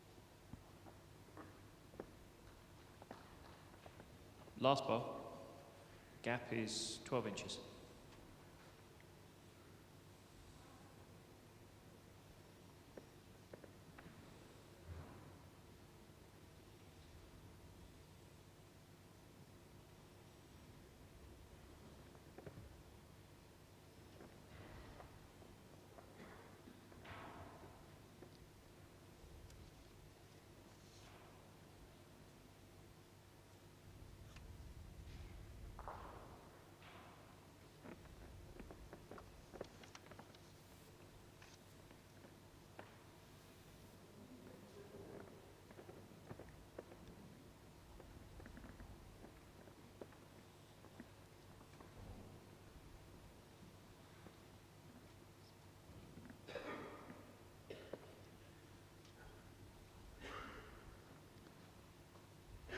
Two red. Well, Gary's weight wasn't bad on his last ball. He just needs to widen his line a bit. I wonder if he's going to drive the way he's lining up. Yes. Wow. Certainly got a result out of that. That was a very big drive from Gary Pickering. It's interesting because I've watched him practice. Here we go again. Very, very big drive there from Gary. Gets the ball onto the jack out the side of the rink. Alan Thornhill just putting that jack on the respot. I think it looks like Rob still holds shot. It's hard to tell from the angle here. The green ball at the back of your screen there could be holding shot, but Rob's got plenty of room there. You'd bank on world number 6, Rob Paxton, drawing this shot.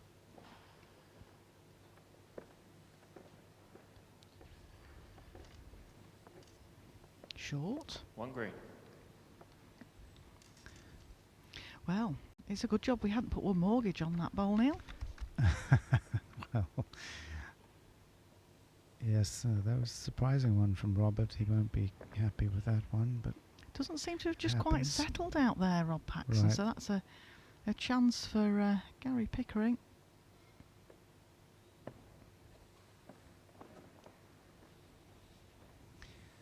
the ring is actually... And that's the noise our shot clock makes, obviously. Just not... Well, he's let Robert in on this one. Well, it'll draw this.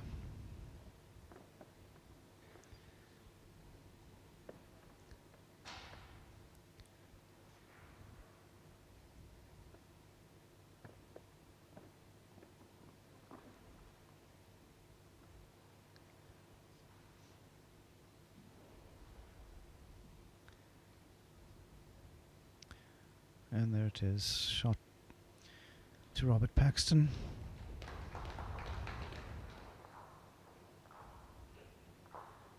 One shot, Robert Paxton.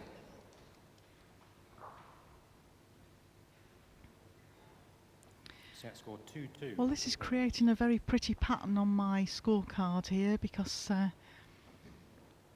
Robert Paxton's lost the 2 ends that this game's played in the direction we're about to play now. But at 2-all, still just looks like he's just settling into the game at the moment. Jack length 23.5 metres, 23.5.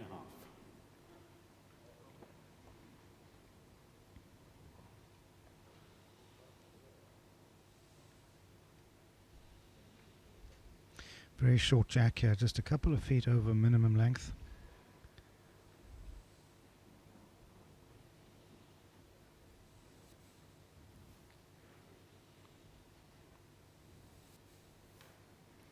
Disappointed with that ball, Rob. Turned his back on it, just that 2 feet short of the jack.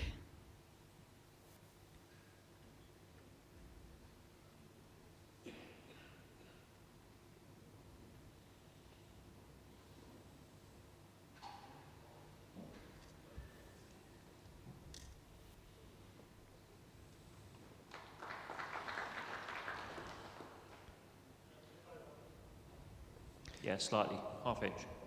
Good start there from Gary. It makes such a difference, doesn't it, Janice? Getting your first ball close to the jack just sets up the head so much better. Yes, it's a calming bowl as well. You know, you've got to bowl somewhere abouts, then you can start building the head.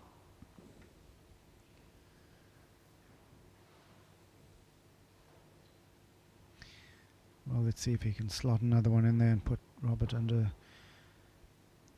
some pressure.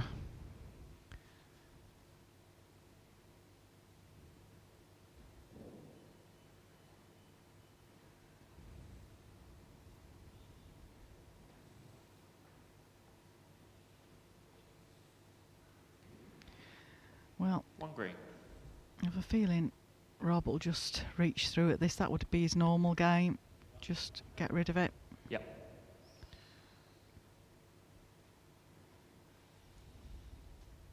Yes, looks as though Gary walked off the mat with that ball. Yep, this is the Paxton we're used to seeing. It's a piece of the jack, just under. We've had a question from one of the viewers that just done my little bit of research there to find out the answer for you, because I wasn't 100% sure, I'll be honest. First prize here is £5,000. That'd buy a few cups of tea and cake. Neil, would £5,000? It would be very nice, wouldn't it?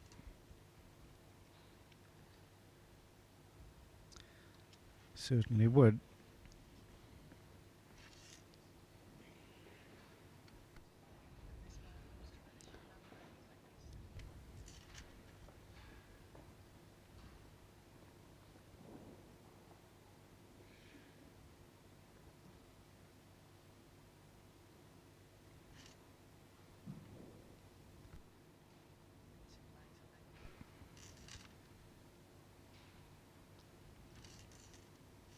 So he's not happy with that, Rob. Yes, Yeah, right. needed to play to reach that green bowl. You can tell Robert's just Not quite settled, feeling has it. he? No. No. And just the fact he played with that amount of weight with his last ball, I was a bit surprised by that.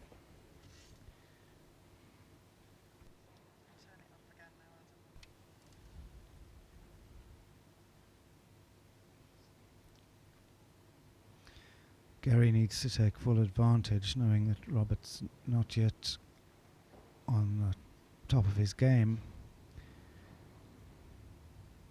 Yeah, very unlike Rob so far, is this? But I'm sure he'll settle in. He's got away with just the one down. Shot, Gary Yes, Pickering. there was a free shot there. Gary Set score missed the 2-3 opportunity after to 5 take ends. advantage of.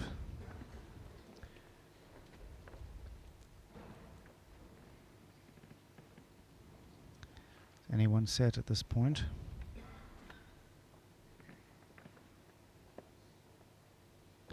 We haven't seen a multiple yet, only 5 ends and 5-1 scored.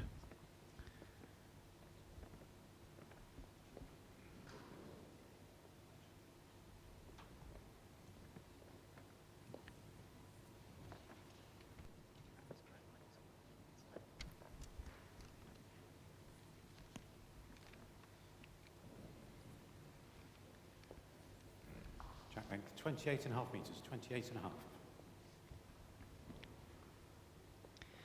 Well, again, Gary's choosing the longer length Jack, Neil, but he's dropped every end playing in this direction.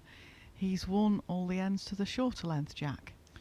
Well, he's winning the ends where Robert's throwing the jack and vice versa. We saw a game like that yesterday as well.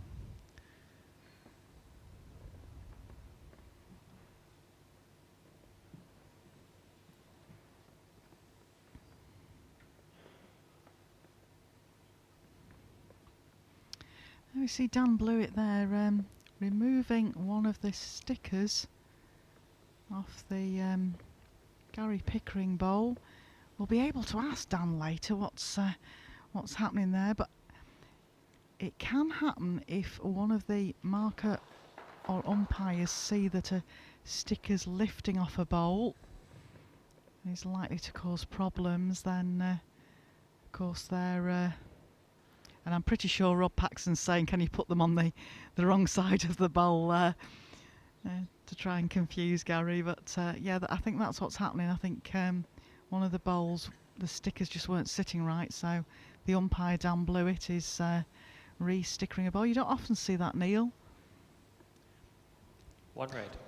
No, the sticker must have just peeled away or something like that. Gap on the bowl is 10 inches.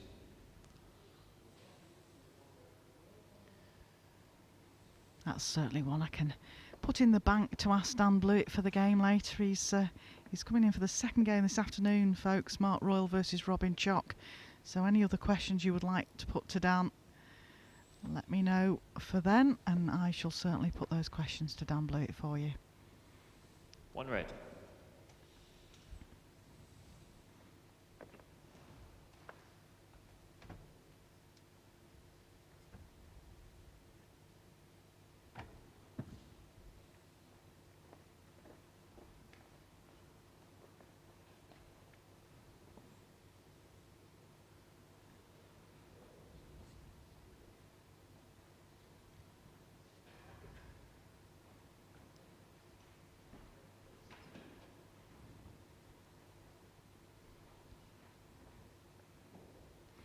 Well, that bowl of Gary's is not a lost bowl. It gives him an option with his next bowl to play a little bit more aggressively at that, Neil. I'm sure Rob will be trying to close that shot away from him, though.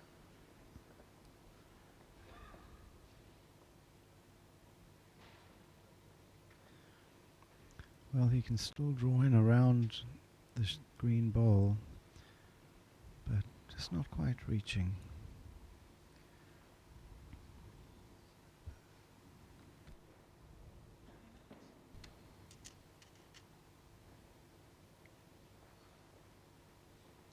One red.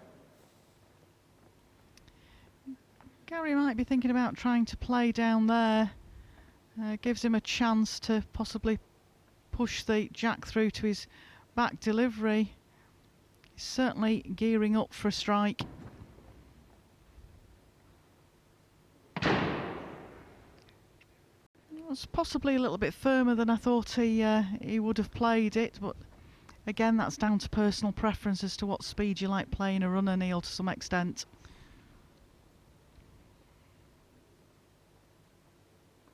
Yes, one of the things I find is on the carpet, sometimes if you play with a lot of weight and you don't get it away absolutely smoothly, the ball can skid away. But as you say, it's the comfort level for each individual player. Well, going to be the first end that Rob Paxton's won playing in this direction. One shot, Robert Paxton. Sorry, I'm incorrect. That was I meant Set that the other score way round. 3-3. Again, it means that Rob Paxton's won a shot going in that direction. Confusing myself here. So 3-all after 6 ends. Very tight game this, Neil. Gary's certainly settled very well for a qualifier. Rob just struggling just that little bit. Has he sent that jack off? He has.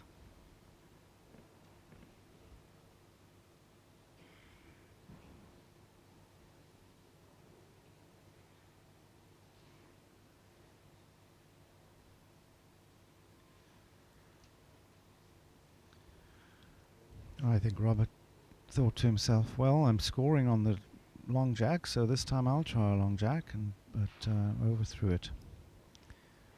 Yeah, I thought Gary might have chosen to take a shorter length jack, but he's actually probably put that jack where Rob Paxton was looking for it to be in that vicinity anyway.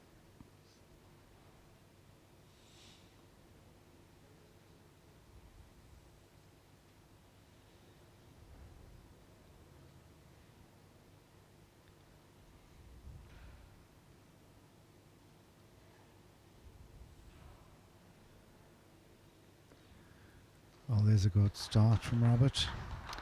Well, I feared as soon as Gary Pickering put the jack down that length, that was the sort of length of jack Robert Paxton was after, and paid the price. The first bolt of Paco's absolutely nails the jack.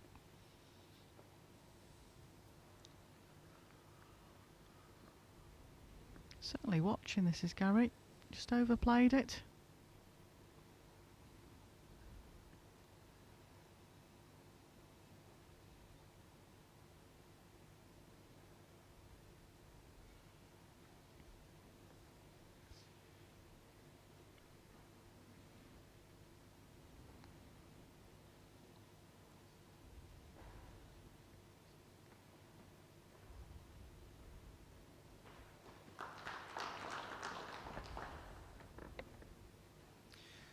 Well, that's more like the Robert Paxton that we often see.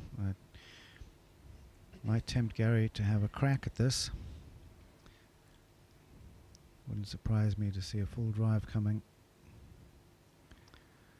Yeah, he certainly sets himself up on the mat for a large drive. Here we go again. Took his own bowl off the green. Well, could this be the end where we see one player make a break? We've only seen 6-1 scored in 6 ends so far. Oh, Rob Paxton will certainly be hoping so. He's just put 2 great deliveries up. His opponent just struck his own bowl off the rink. 2 bowls left to come from Gary Pickering though.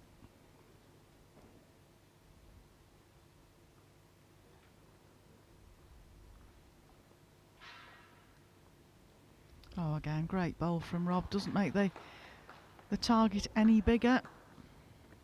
Gap on the last bowl is 4 inches. I think he's got to make the choice now, Neil, as to whether he's going to drive at it twice or draw to it twice. He needs to cut this down. He can't afford to drop a 3 at this point.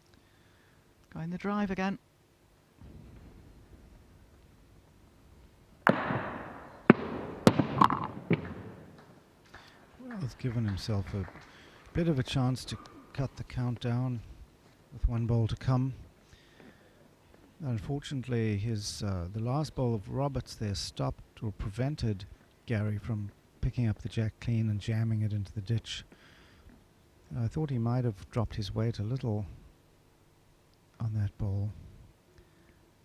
Well, as you see, there's only 1 bowl remaining. Rob Paxton just got to draw as close as he can to this jack.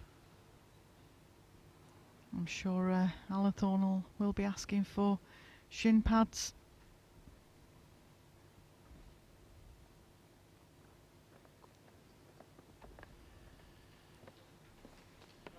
I often find the Australians have got 2.5 feet. really big drives, but obviously we found the Canadians do as well. Well, Gary needs to at least try and get second shot here.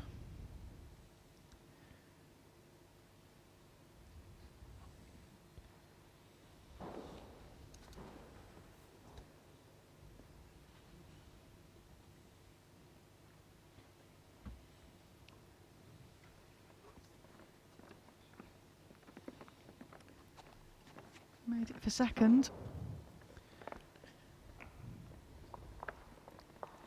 One shot, Robert Paxton.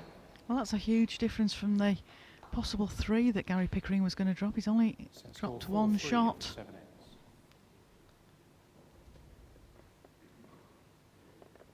Yes, he did well to get away with only dropping a 1 there.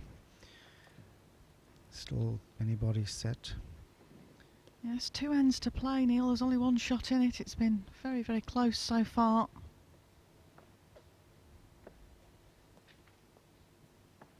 Jack length 28 metres, 28. It's not often that we see a 4-3 scoreline after 7 ends. No, you don't often get just 1s counted every single end of a set. Somebody's just asked about the nationality of the 2 players. Well, England is representing by Robert Paxton here. Robert Paxton from Taunton. He plays at the Ilminster Club and represents England. He's also part of the Gap is 5 inches. elite squad for England's Commonwealth Games team in March in Australia.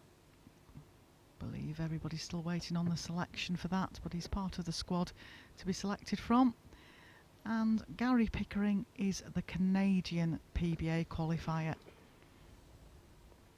He's won quite a lot of titles in Canada, a big supporter of PBA bowls out there. He received PBA Canada Player of the Year back in 2015 and he's qualified for the World Pairs, as you mentioned, Neil. He did play at Potters.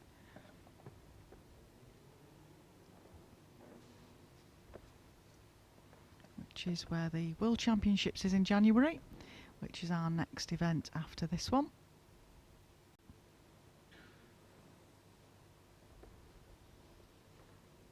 One red.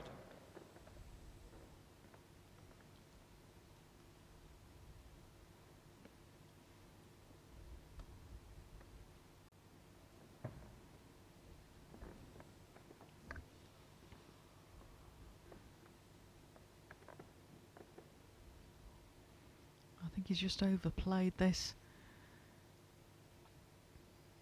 Didn't want to be short, wanted to reach the red bowl. Oh, it's just hung on to the edge of the ditch. Your last bowl, nearly 3 feet.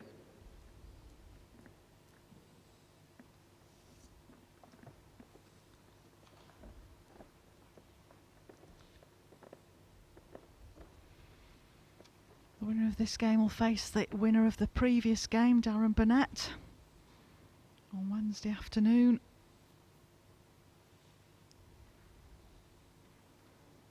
In the last 16 rounds. It's close for the second. Yes. 2.5, 3 inches. Again, there is the draw on here. Neil, he only has to draw down to that bowl of Rob's. If he just gets a touch on the jack as well, it would be very good. Following this bowl down. Looks on a very good track. All on his pace here.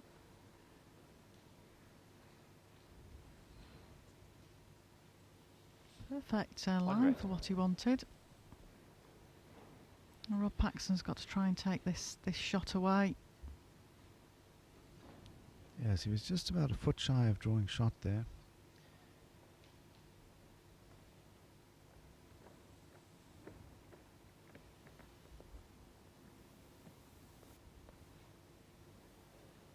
Just taking his time, Rob. Took a time out just to settle himself. Important end of the game this for the world number 6.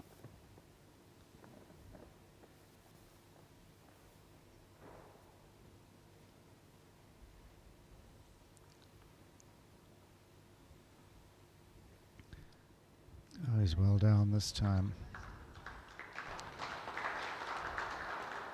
Oh, that's a great ball from Robert. Makes 3 of it. 3 red. Big ball coming here. This will virtually wrap the set up for Paxton. If, Robert has 4 timeouts remaining. Yeah, I if Gary think doesn't change Gary's this. got to be looking down there, really, Neil, something to move something. He's not really got the full-on strike because of Rob's short bowl.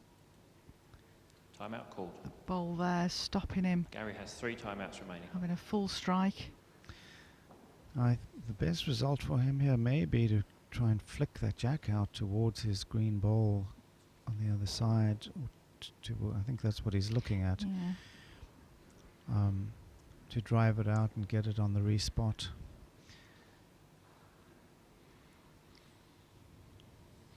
Yeah, I If he think hits the that's what he's ball onto looking the at. jack, it'll go to the wrong side for him. But at this stage of the game, dropping a 3, set over.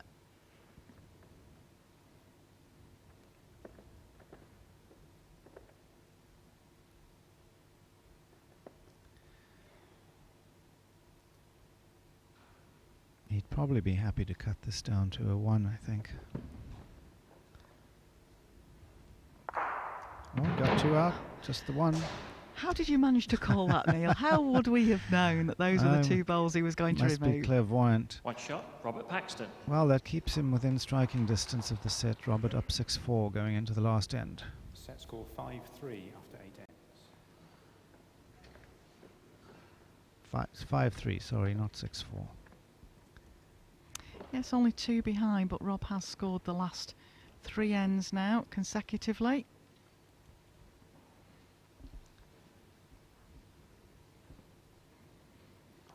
Definitely got a very strong drive as Gary. Jack length, It's 28 kept and him a half in metres, a few of 28 these and- ends.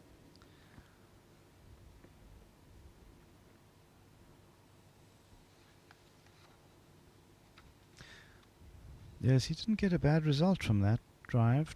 Take 2 balls out.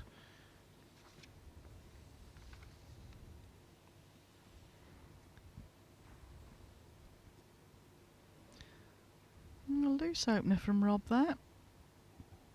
Perfect line. A bit cooler in the stadium today, so might just be pulling up a little bit. Gary does have the last ball on this end now, should he need to try and make a conversion to pick up a 2 or 3.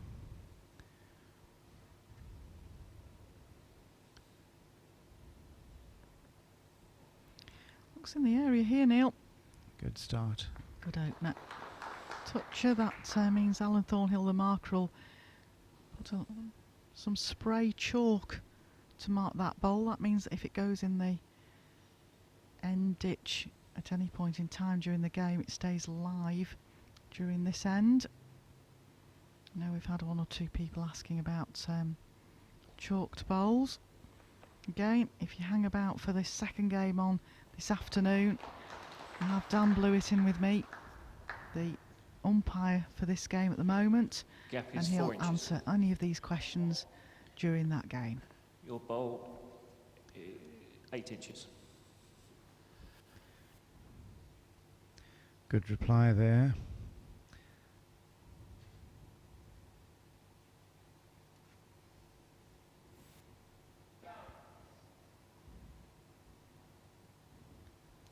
Well, just a slight adjustment of delivery from Gary required. Might have just overplayed this. Again, it's that tendency. You're just frightened of just being short. Nothing short's going to help him. That's in a good position.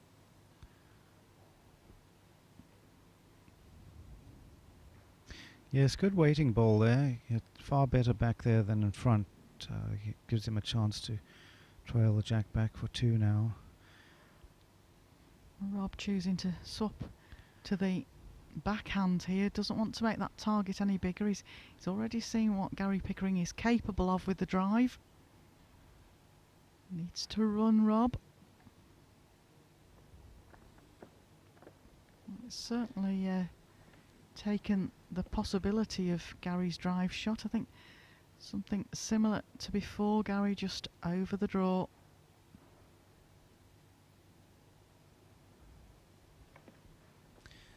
It's still possible to come around that ball to the jack, but it does take the firm shot away. Can he stay around that ball? Didn't quite have the weight.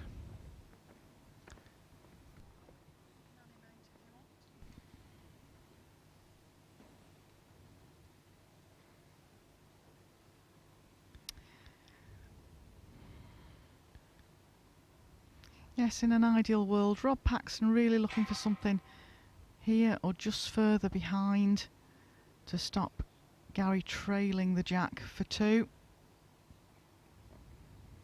Yes, he'll come behind now. I almost think that's what he was trying to do with his previous ball.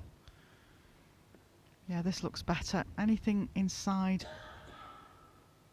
Oh, that's almost where my circle was, Neil. Almost. That's a good ball. 1 red.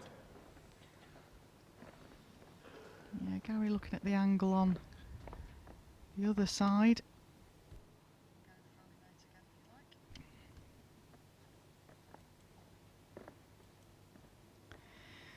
I think Gary's almost looking at the shot down here. Try and take the 2 bowls, leave a bowl, Time out. take the jack to the back of the rink.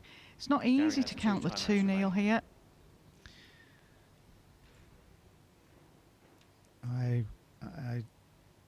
I don't see many options for him on that hand.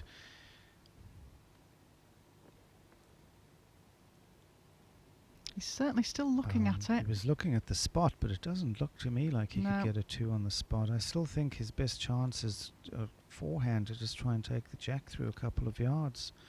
And he's going for that backhand drive. This is kind of a hit and hope shot more than anything. Right. And he's definitely played it under. 1 shot, first set to Robert Paxton. The angles just weren't in his favour there, I don't think, even if he was on target. As you mentioned before, Neil, we don't often get a set of 9 ends that finishes on 9 singles being counted.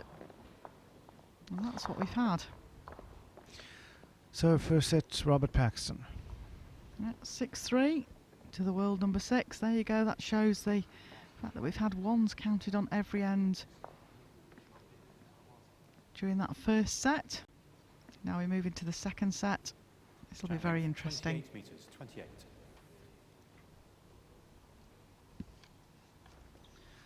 So Robert actually picked up the last 4 ends there, I believe.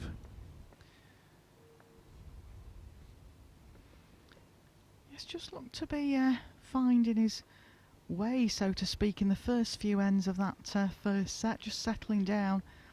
And then the last 4 ends counted a shot at each end. Gary's big strike kept him in that first set.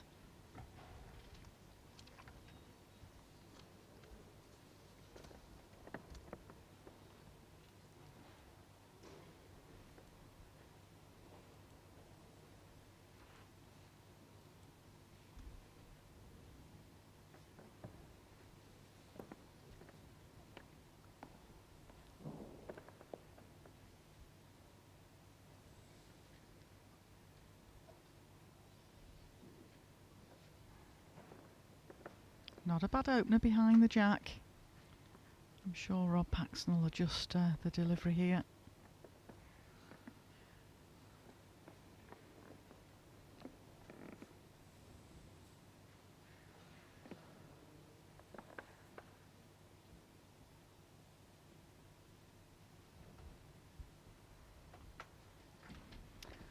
Yeah, right on cue, he adjusts the delivery.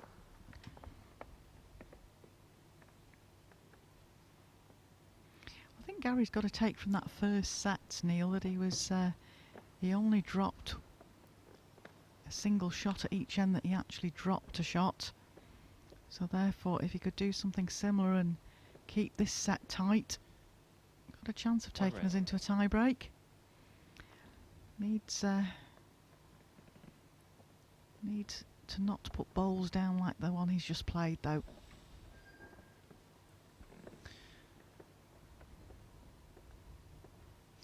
Well, he does have the ball closest to the spot, so who knows where the jack will end up. So now you're going to say that was Rob Paxton's blocker. Oh dear. But it's just over the draw, really, Neil. he'll Just be anything to trying- that red bowl. yes, he'll be trying to. Don't perhaps think just body move the language jack like a that foot. either. Just lost his line there. Last couple of balls. 1 red.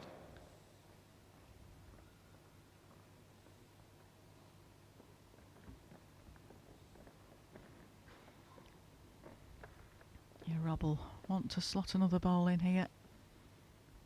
It's currently only one shot at this end.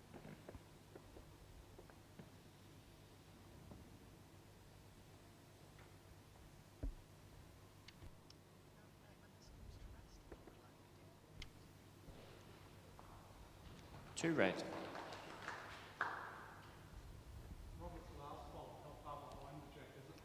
Gap on the last It's bowl is quite 7 inches. simple, really, Neil. He just needs to reach to that bowl, just rest off it. Yeah, shot first end of this second set.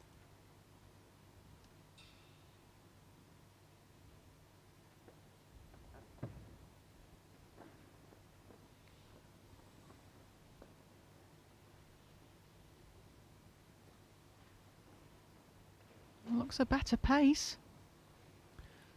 Just still not arriving.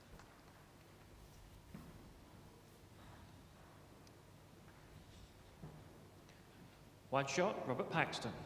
Just the one again, Well, Neil. good enough for second.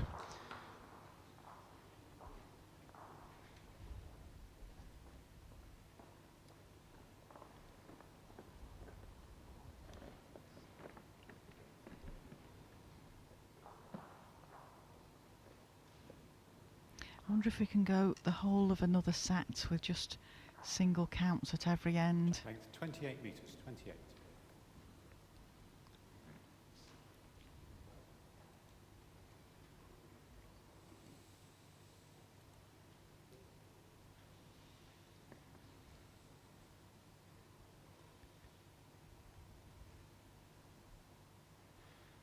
I wasn't sure if you were asking me for a bet there or not, but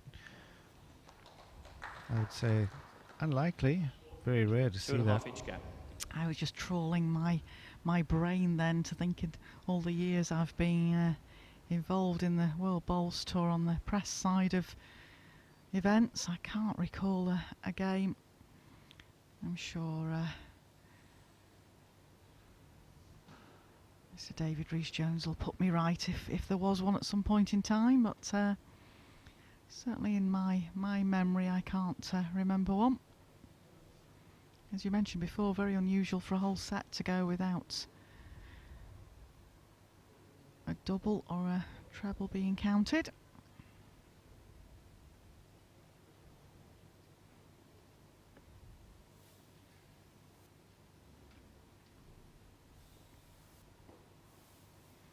Well, that was very lazy to come back to centre.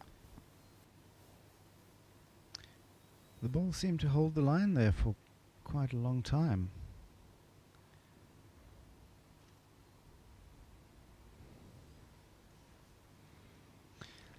This end is not building well for Gary Pickering here. No, that was Two loose bowls.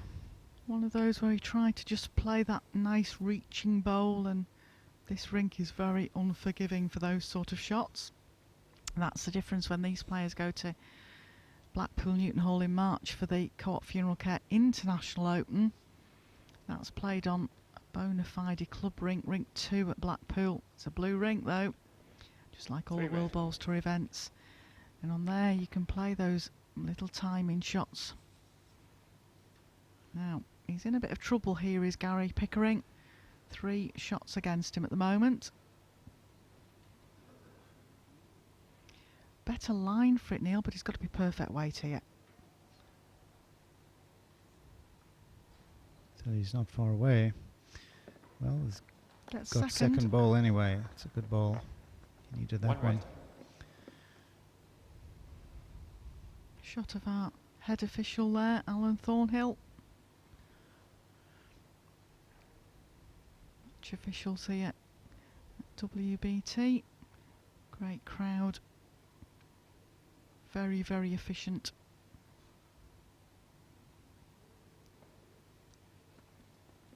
Now, Rob, can we draw second bowl here? Well, there's a very good track here, all on pace.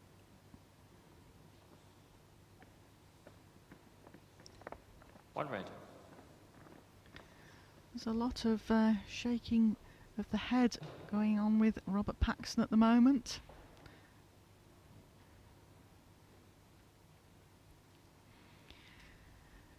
Now, Gary, really only needs a slight adjustment on his last delivery, Neil. He was very close. Timeout called.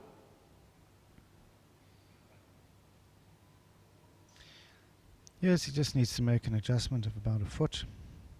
Still drawable. Well, this is quite an important ball, because if he could just touch the jack for 2, it's a chance. Line looks okay. What's the pace like? One shot, Robert Paxton. Gary has 1 timeout remaining. Another one shot. Set 2-0 score 2-0 after 2 ends. to Rob Paxton, the world number 6 from Taunton.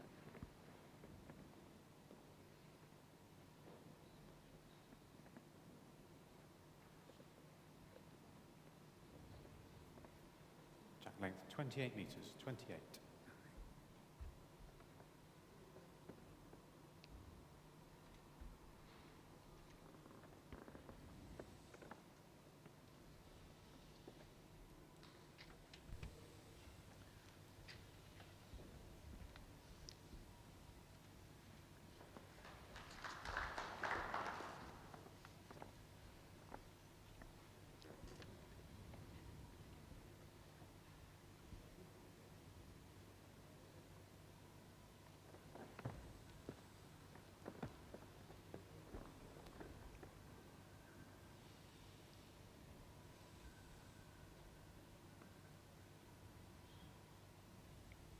Close here. Little touch on the jack. He's certainly played very well, as Gary. One red. This has been one of the Your tightest bowl games we've is, had so half an far inch in short this of Jack high. opening Gary's round. bowl, Yes, 4 inches. Roberts certainly not having it all his own way in this game.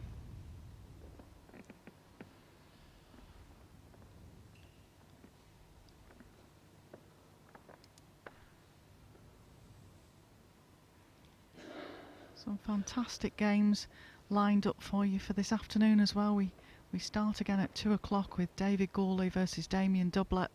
And we've got Mark Royal versus Robin Chock. Jason Greenslade versus Danny Dennison, and then Nick Brett versus Alison Merrion MBE.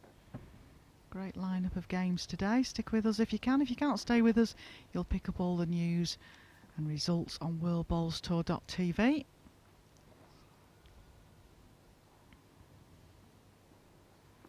Just overplayed that, Neil. You could see what he was trying to do, just reach the red bowl, but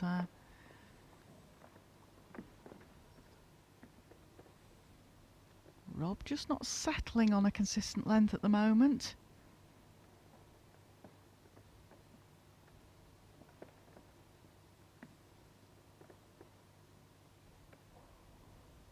He's down a good track here.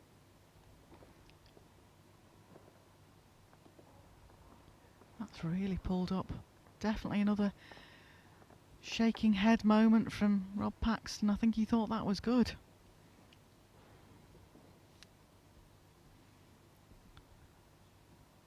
Yes, he certainly hasn't played badly, but he's not on his top game the way he's capable of playing, as we've seen many times.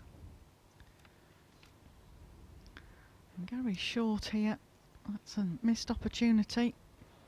Now, Rob, can you make the most of this?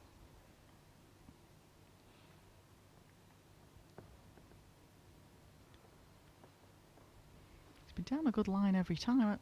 I'm not sure body language likes that one either.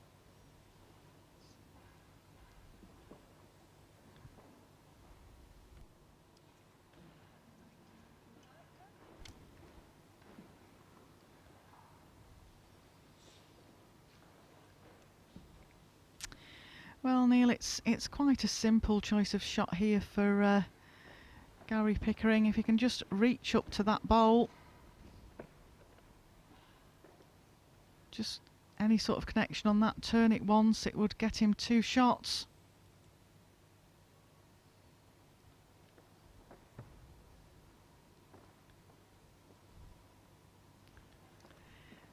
Oh, he's put it on the wide side, Neil. Yes.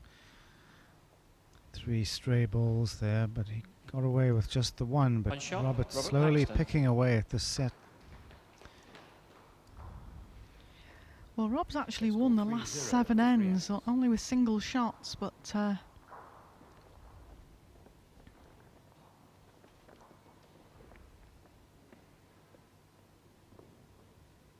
he's certainly chosen to start playing this longer length jack, even though his game to 28.5 begin with, metres, 28.5. he set out in the first set playing a short jack, struggled with it, so he's gone to the longer length jack.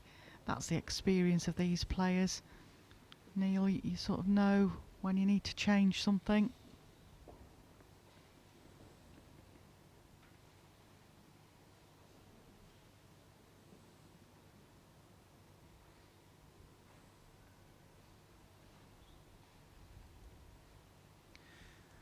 Gary's actually only picked up 3 singles in the whole game so far, but it's still somewhat of a tight game, notwithstanding that fact. Well, this is underline and underweight. But he seems to have just lost control a bit the last few bowls. He'll have to settle down, get back into it, otherwise Robert will run away with this game.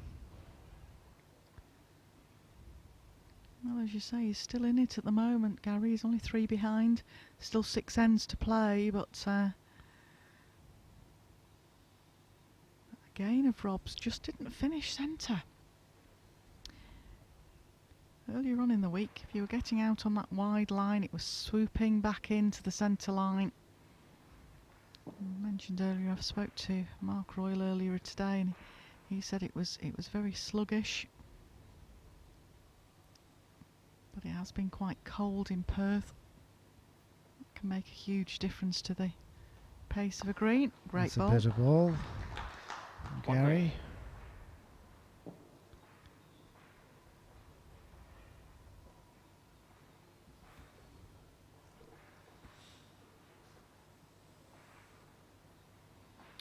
Rob prowling up after this bowl, urging it on. All on pace, Rob. Wow. 1 green. Oh, he's locked the green ball in now. Can you repeat delivery, Mr. Pickering?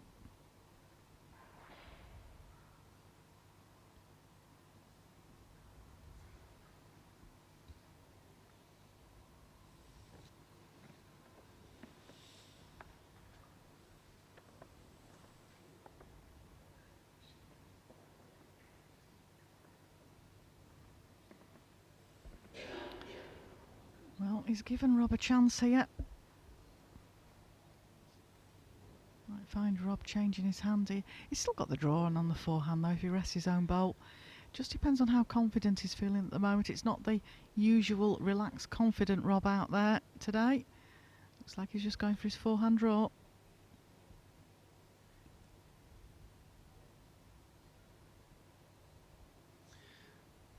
Yes, interesting. I thought he might have changed his hand there, Janice, to sit Yeah. on the green ball or drag the jack back for 3. But he's sticking to the hand he knows.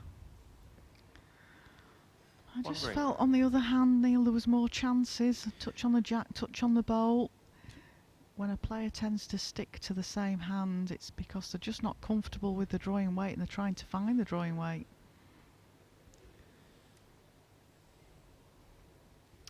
Chance here for Gary Pickering Well, to let's make a mess see of my if he can scorecard. get the first 2 of the game. I think he's done it.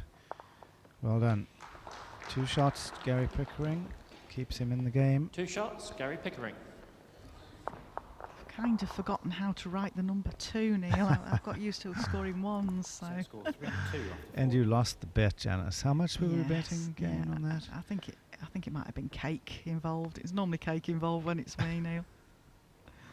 Who's buying the next round in?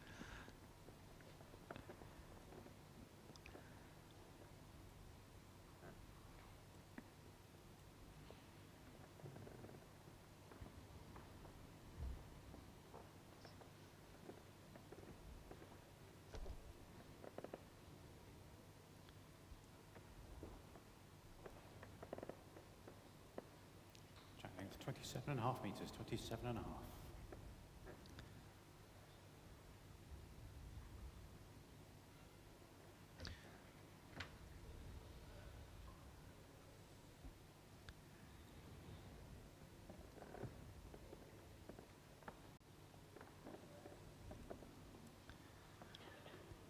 Robert not looking entirely confident right now. You can tell he knows that he doesn't have this game in the bag just yet. Yeah, just not settled at all. It's very unusual to see Rob not settling in.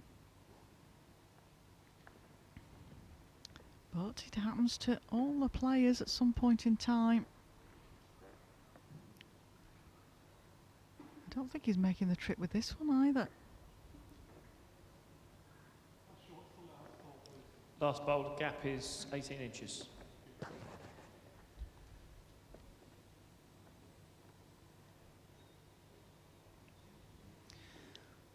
As a qualifier, when you sense that you're playing against a top-seeded player and you sense that they're not on the top of their game, that's the time to really jump in and take advantage. Because when you run into these top players and they're on their A game, it's very hard to beat. I've just had a question in from a viewer about Chris Gale, who's playing against Paul Foster on Monday. He had an injury when he was playing football to his leg, and No, he's it's, currently 5 playing off a inches past. stick. But I can honestly say, folks, I've been watching him practice, and we did have a bit of a chuckle this morning, Chris and I, and he's contemplating playing off a stick because he's playing really well. He played the PBA World Qualifiers last weekend at Carlisle with his stick, and was quite happy with the way he was playing. And like I say, in practice he's been playing very well. So yes, he is fit. He will be playing, and he is Slightly playing off a favour one stick. green. Very positive about it all is Chris at the moment.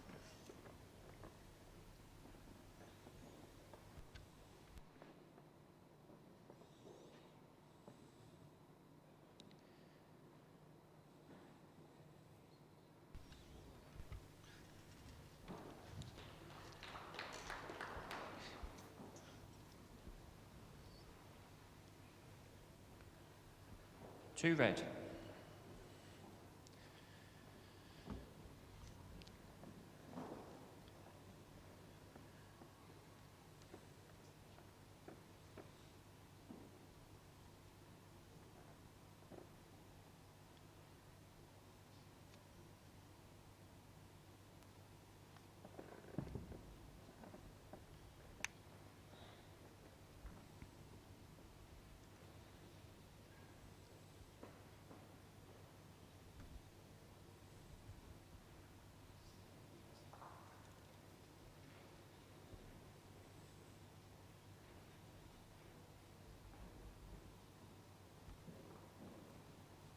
2 red.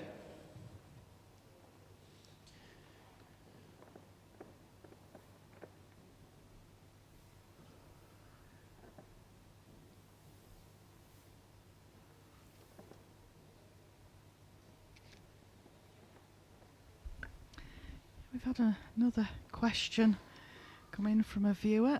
I can tell you about the rankings. Our current world number 1 is the defending champion here, Greg Harlow. I'll just get confirmation of the score at this end. That's definitely messed up my ones at every end count. It's close. Umpire, please. Umpire's been called on. Dan Blewett being called on. 3 have been declared. It could be a 4 here. All the measures going on. Yes, our number 1 is Greg 3 Harlow, red and a measure. who actually faces tomorrow afternoon in the first game up tomorrow afternoon. The gentleman sat next to me in commentary, who is ranked 17 in the world, Neil Furman. Second rank's Nicky Brett, then Alex Marshall, MBE, Paul Foster, MBE, and we work down. We've got David Gawley ranked at 5. He's on next game this afternoon. But yeah, the answer to your question, world number 1 at the moment is the defending champion here, Greg Harlow. 4 shots, Robert Paxton. How do you write a 4 on a scorecard, Neil? I've certainly forgotten. That was a great end from Rob Paxton. That's more like the Rob Paxton we know. 7-2 after 5 ends. Well, that's a big change in this game.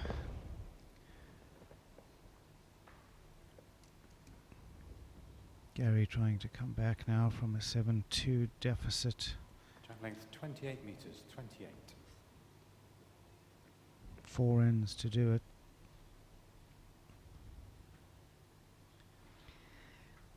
Scored 1 double, 3 singles throughout the entirety of this game. It's not easy.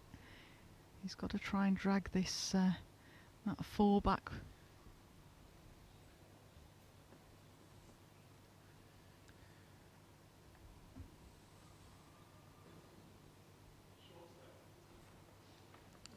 Uh, 16 inches.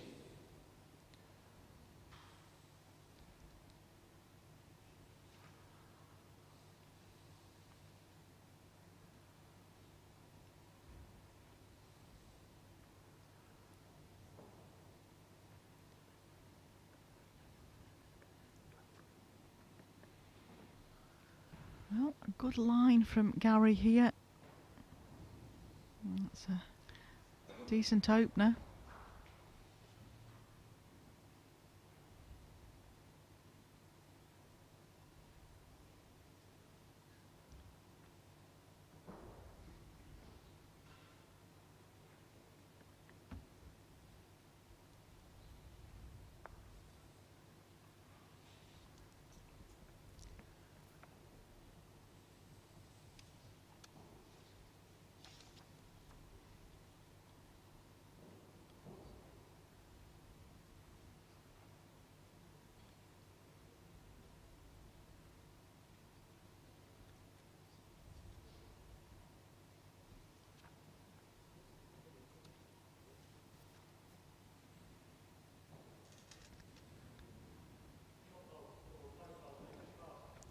Yeah, but shot bowl is 2.5 inches past, the other one's about 3 inches past. Yeah, Rob just checking the situations to where the 2 green bowls lie in relation to the jack. Doesn't change Rob's shot, just plays to get inside the shot green bowl, sit down, any touch on the jack's good again.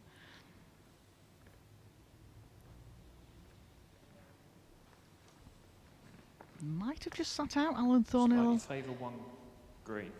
Let us know, there you go, he slightly favours 1 green. Rob's bowl, the gap is 6 inches.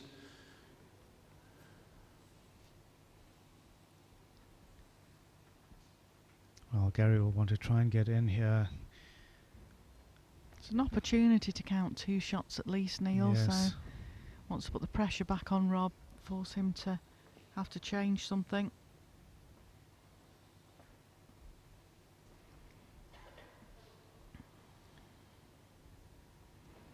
Oh, Rob just wants to tuck this jack away. Yes, I think he wants to try and change something here because there is an opportunity for Gary, the way it's sitting now, to move the jack and make a few shots with his last ball if Robert doesn't change anything here. I think Rob's got the chance of tucking it away. Gary's coming to have a look. It's all down to where Rob's ball finishes here now. Needs the jack. Which way is he going to get it? The wrong way. Could be holding two there.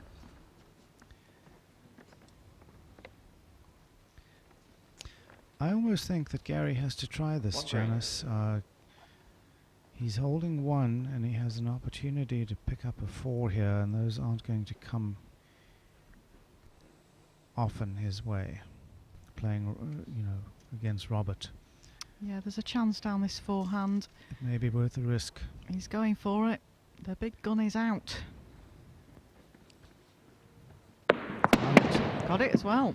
Very good ball. Nice confident shot. Just depends on where that's finished in the ditch. Rob's Well, I just having think a look he at hit it. his back ball out of play, and that forced his toucher to move out sideways as well.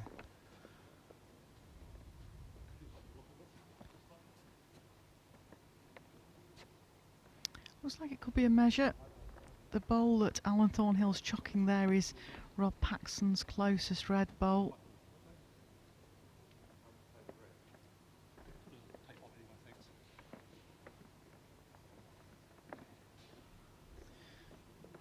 I didn't think he'd played with all that much weight, to be honest, but it was a good shot.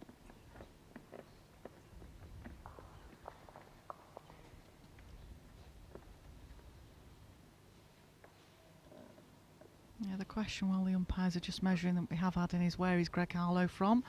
And one of our viewers is very correct. Yes, he is from the City of Ely Bowls Club, which is in Cambridge.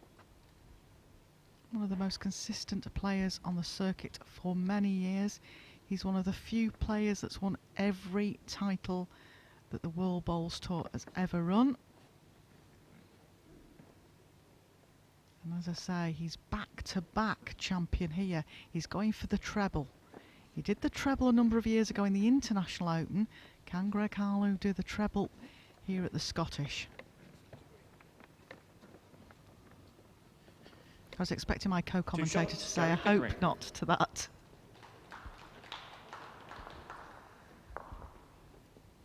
Well, the utmost Set respect 7-4 after 6 ends. for Greg. Formidable player.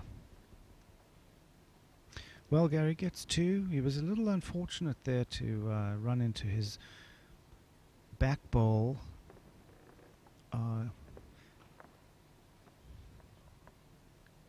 Could potentially have had a 4. But he's kept himself in the game. Jack length 29.5 metres. Yes, 7-4, still a chance. 3 ends left to play, 3 behind. He's got to win this set, so he's got to score 4. He's got to win this set to take us into a tie break. Rob Paxton won the first set 6-3.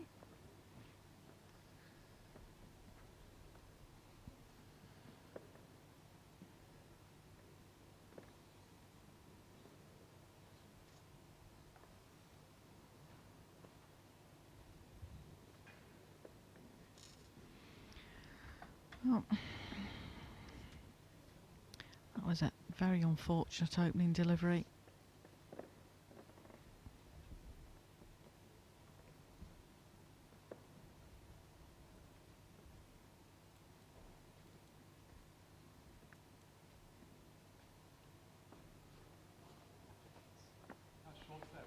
Again, a shake of the head from Rob Paxton. Gap is 18 inches.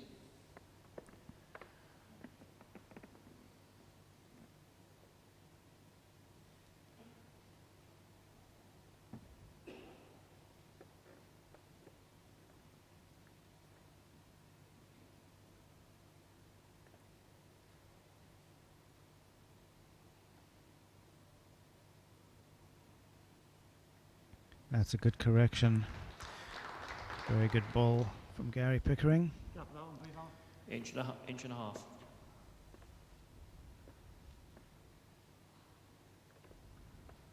Great adjustment from his first bowl, Neil.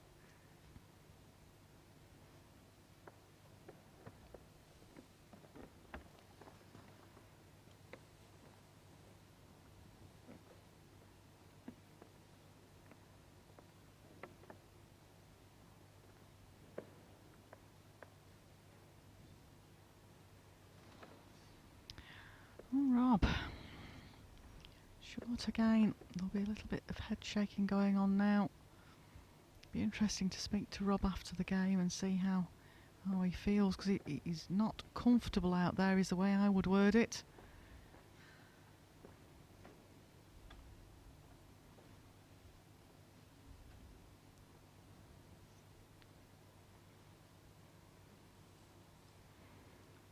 That's not a bad ball from Gary. You would have 1 green. hoped to have got it a little bit closer, but it does give him a back position.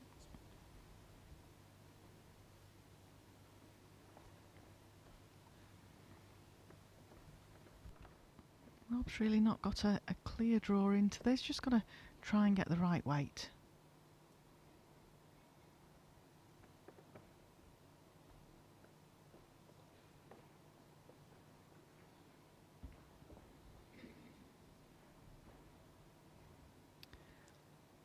Looks under the line, underweight as well. And certainly not the usual Rob Paxton out there today. I thought when he picked up the 4, I thought he'd cracked it. Now Gary, big Yes. opportunity to put another one in here. I think Robert was trying to get behind the jack there to give himself a chance with his last ball.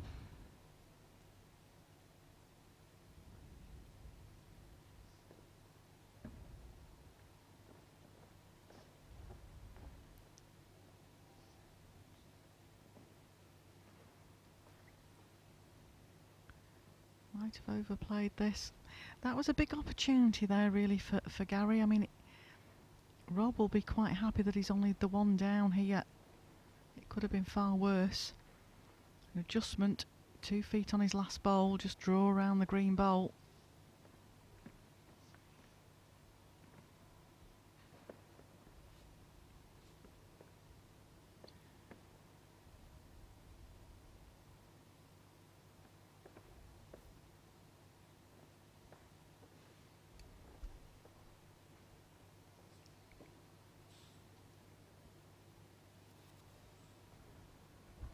He's short again, Neil.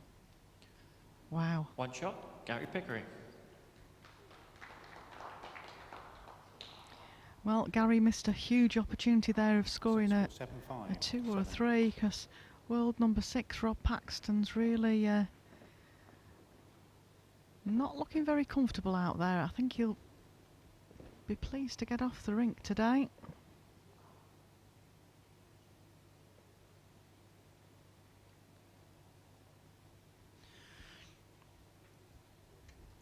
Well, Gary must score on this end. Doesn't want to be looking for a 4 on the last end.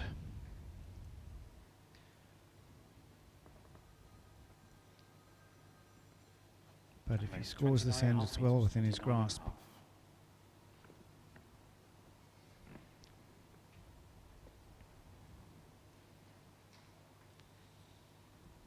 Don't forget when this game finishes. It's a short break for lunch, then we start again at 2 o'clock with David Gawley versus Damien Doubler. Cracking game on the cards there, folks.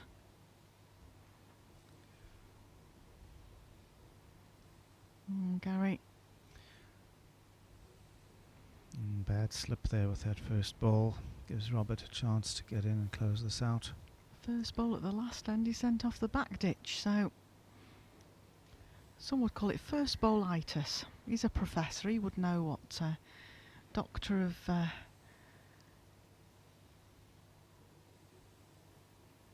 some form of medical. And Robert takes full advantage of that. That's probably one of Rob's best opening bowls.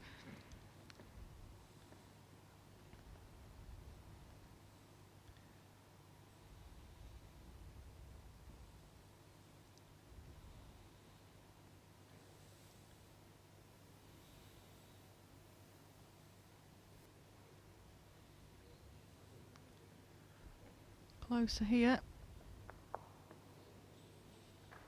Good effort.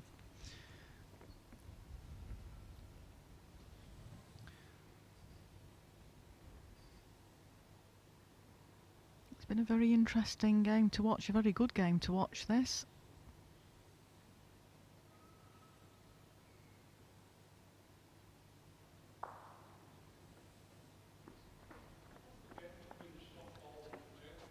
Inch and a half. 1.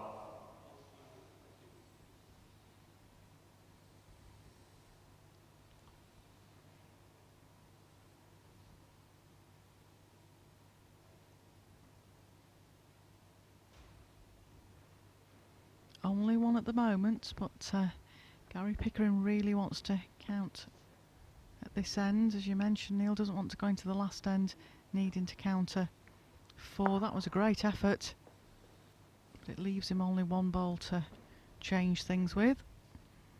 Now Robert Paxton will be wanting to make sure this bowl counts to put added pressure on the man from Canada.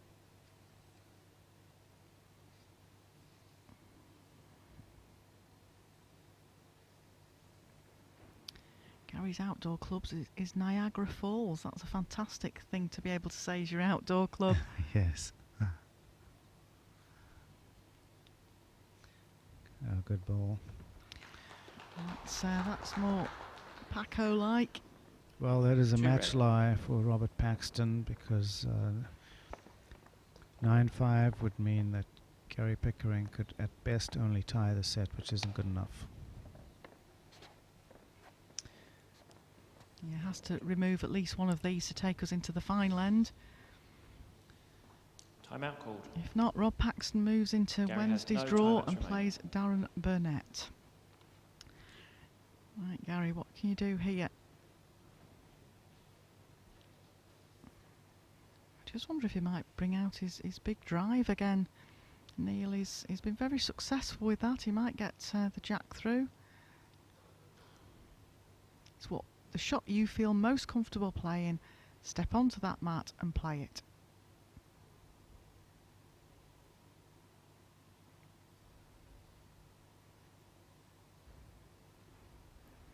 This has got to be the inch perfect bowl, because if this isn't the perfect weight, it'll just start diving away now.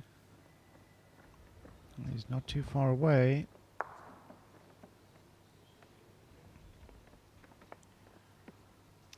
Well, I think he's got second 1 bowl. red.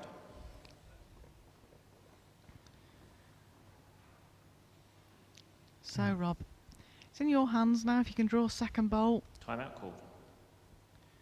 we'll let you Robert come has off and 3 go and have your timeouts lunch.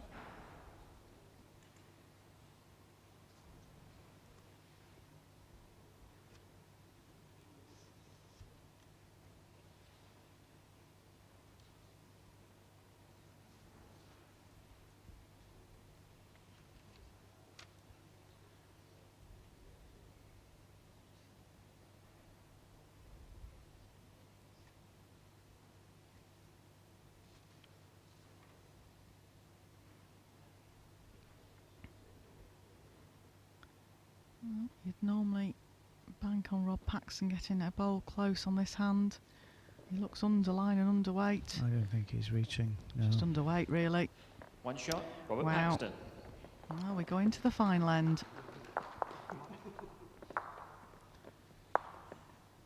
Set score 8-5. Gary's got to score a 4 here, though, Neil, and we've said it many times. A 4, when you need to score a 4, is not easy.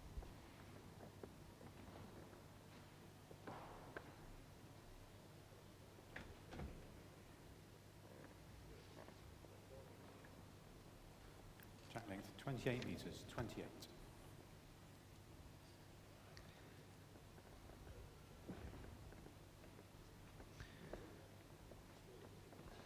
I've been in this situation before, and sometimes you start trying all these fancy things, you know, Janice, when you're putting 3 balls behind and then trying to trail it back with your last ball and things like that. Because right away he knows he's not getting 4 gap on that balls bowl is inside 4 that inches. one. So the main thing is Gary Must get behind the jack here. If he drops a short ball here, it's virtually all over.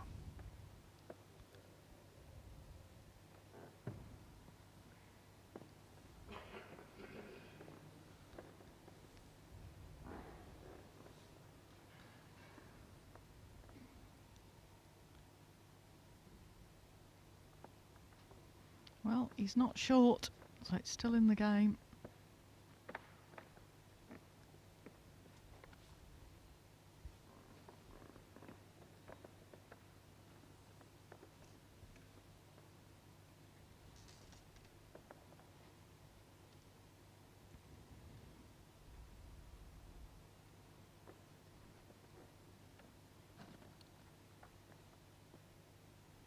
I think he's almost forced now to keep the same weight as his first ball. Get them in a group in the back and take the jack through with one ball. That's what he's trying.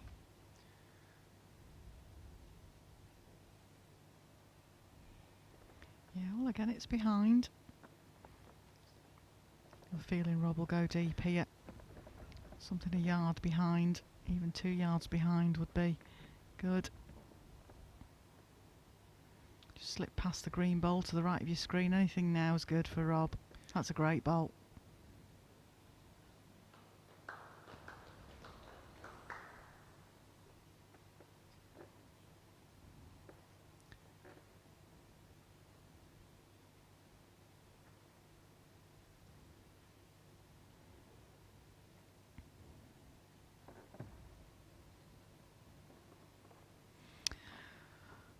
I think this is under the line, Neil. I'm not sure where there's a 4 going to be on now after this bowl.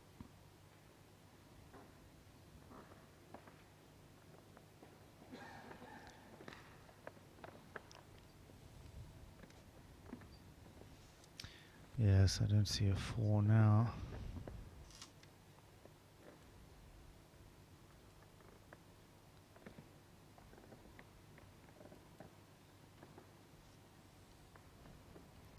Well, to me, if Rob Paxton covers these 3 bowls at this side, I don't think there's any chance for... Not a chance now for a 4.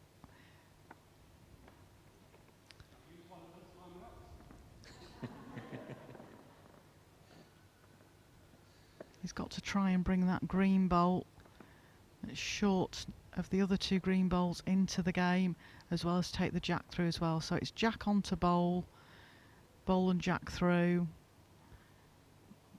That's my best guess.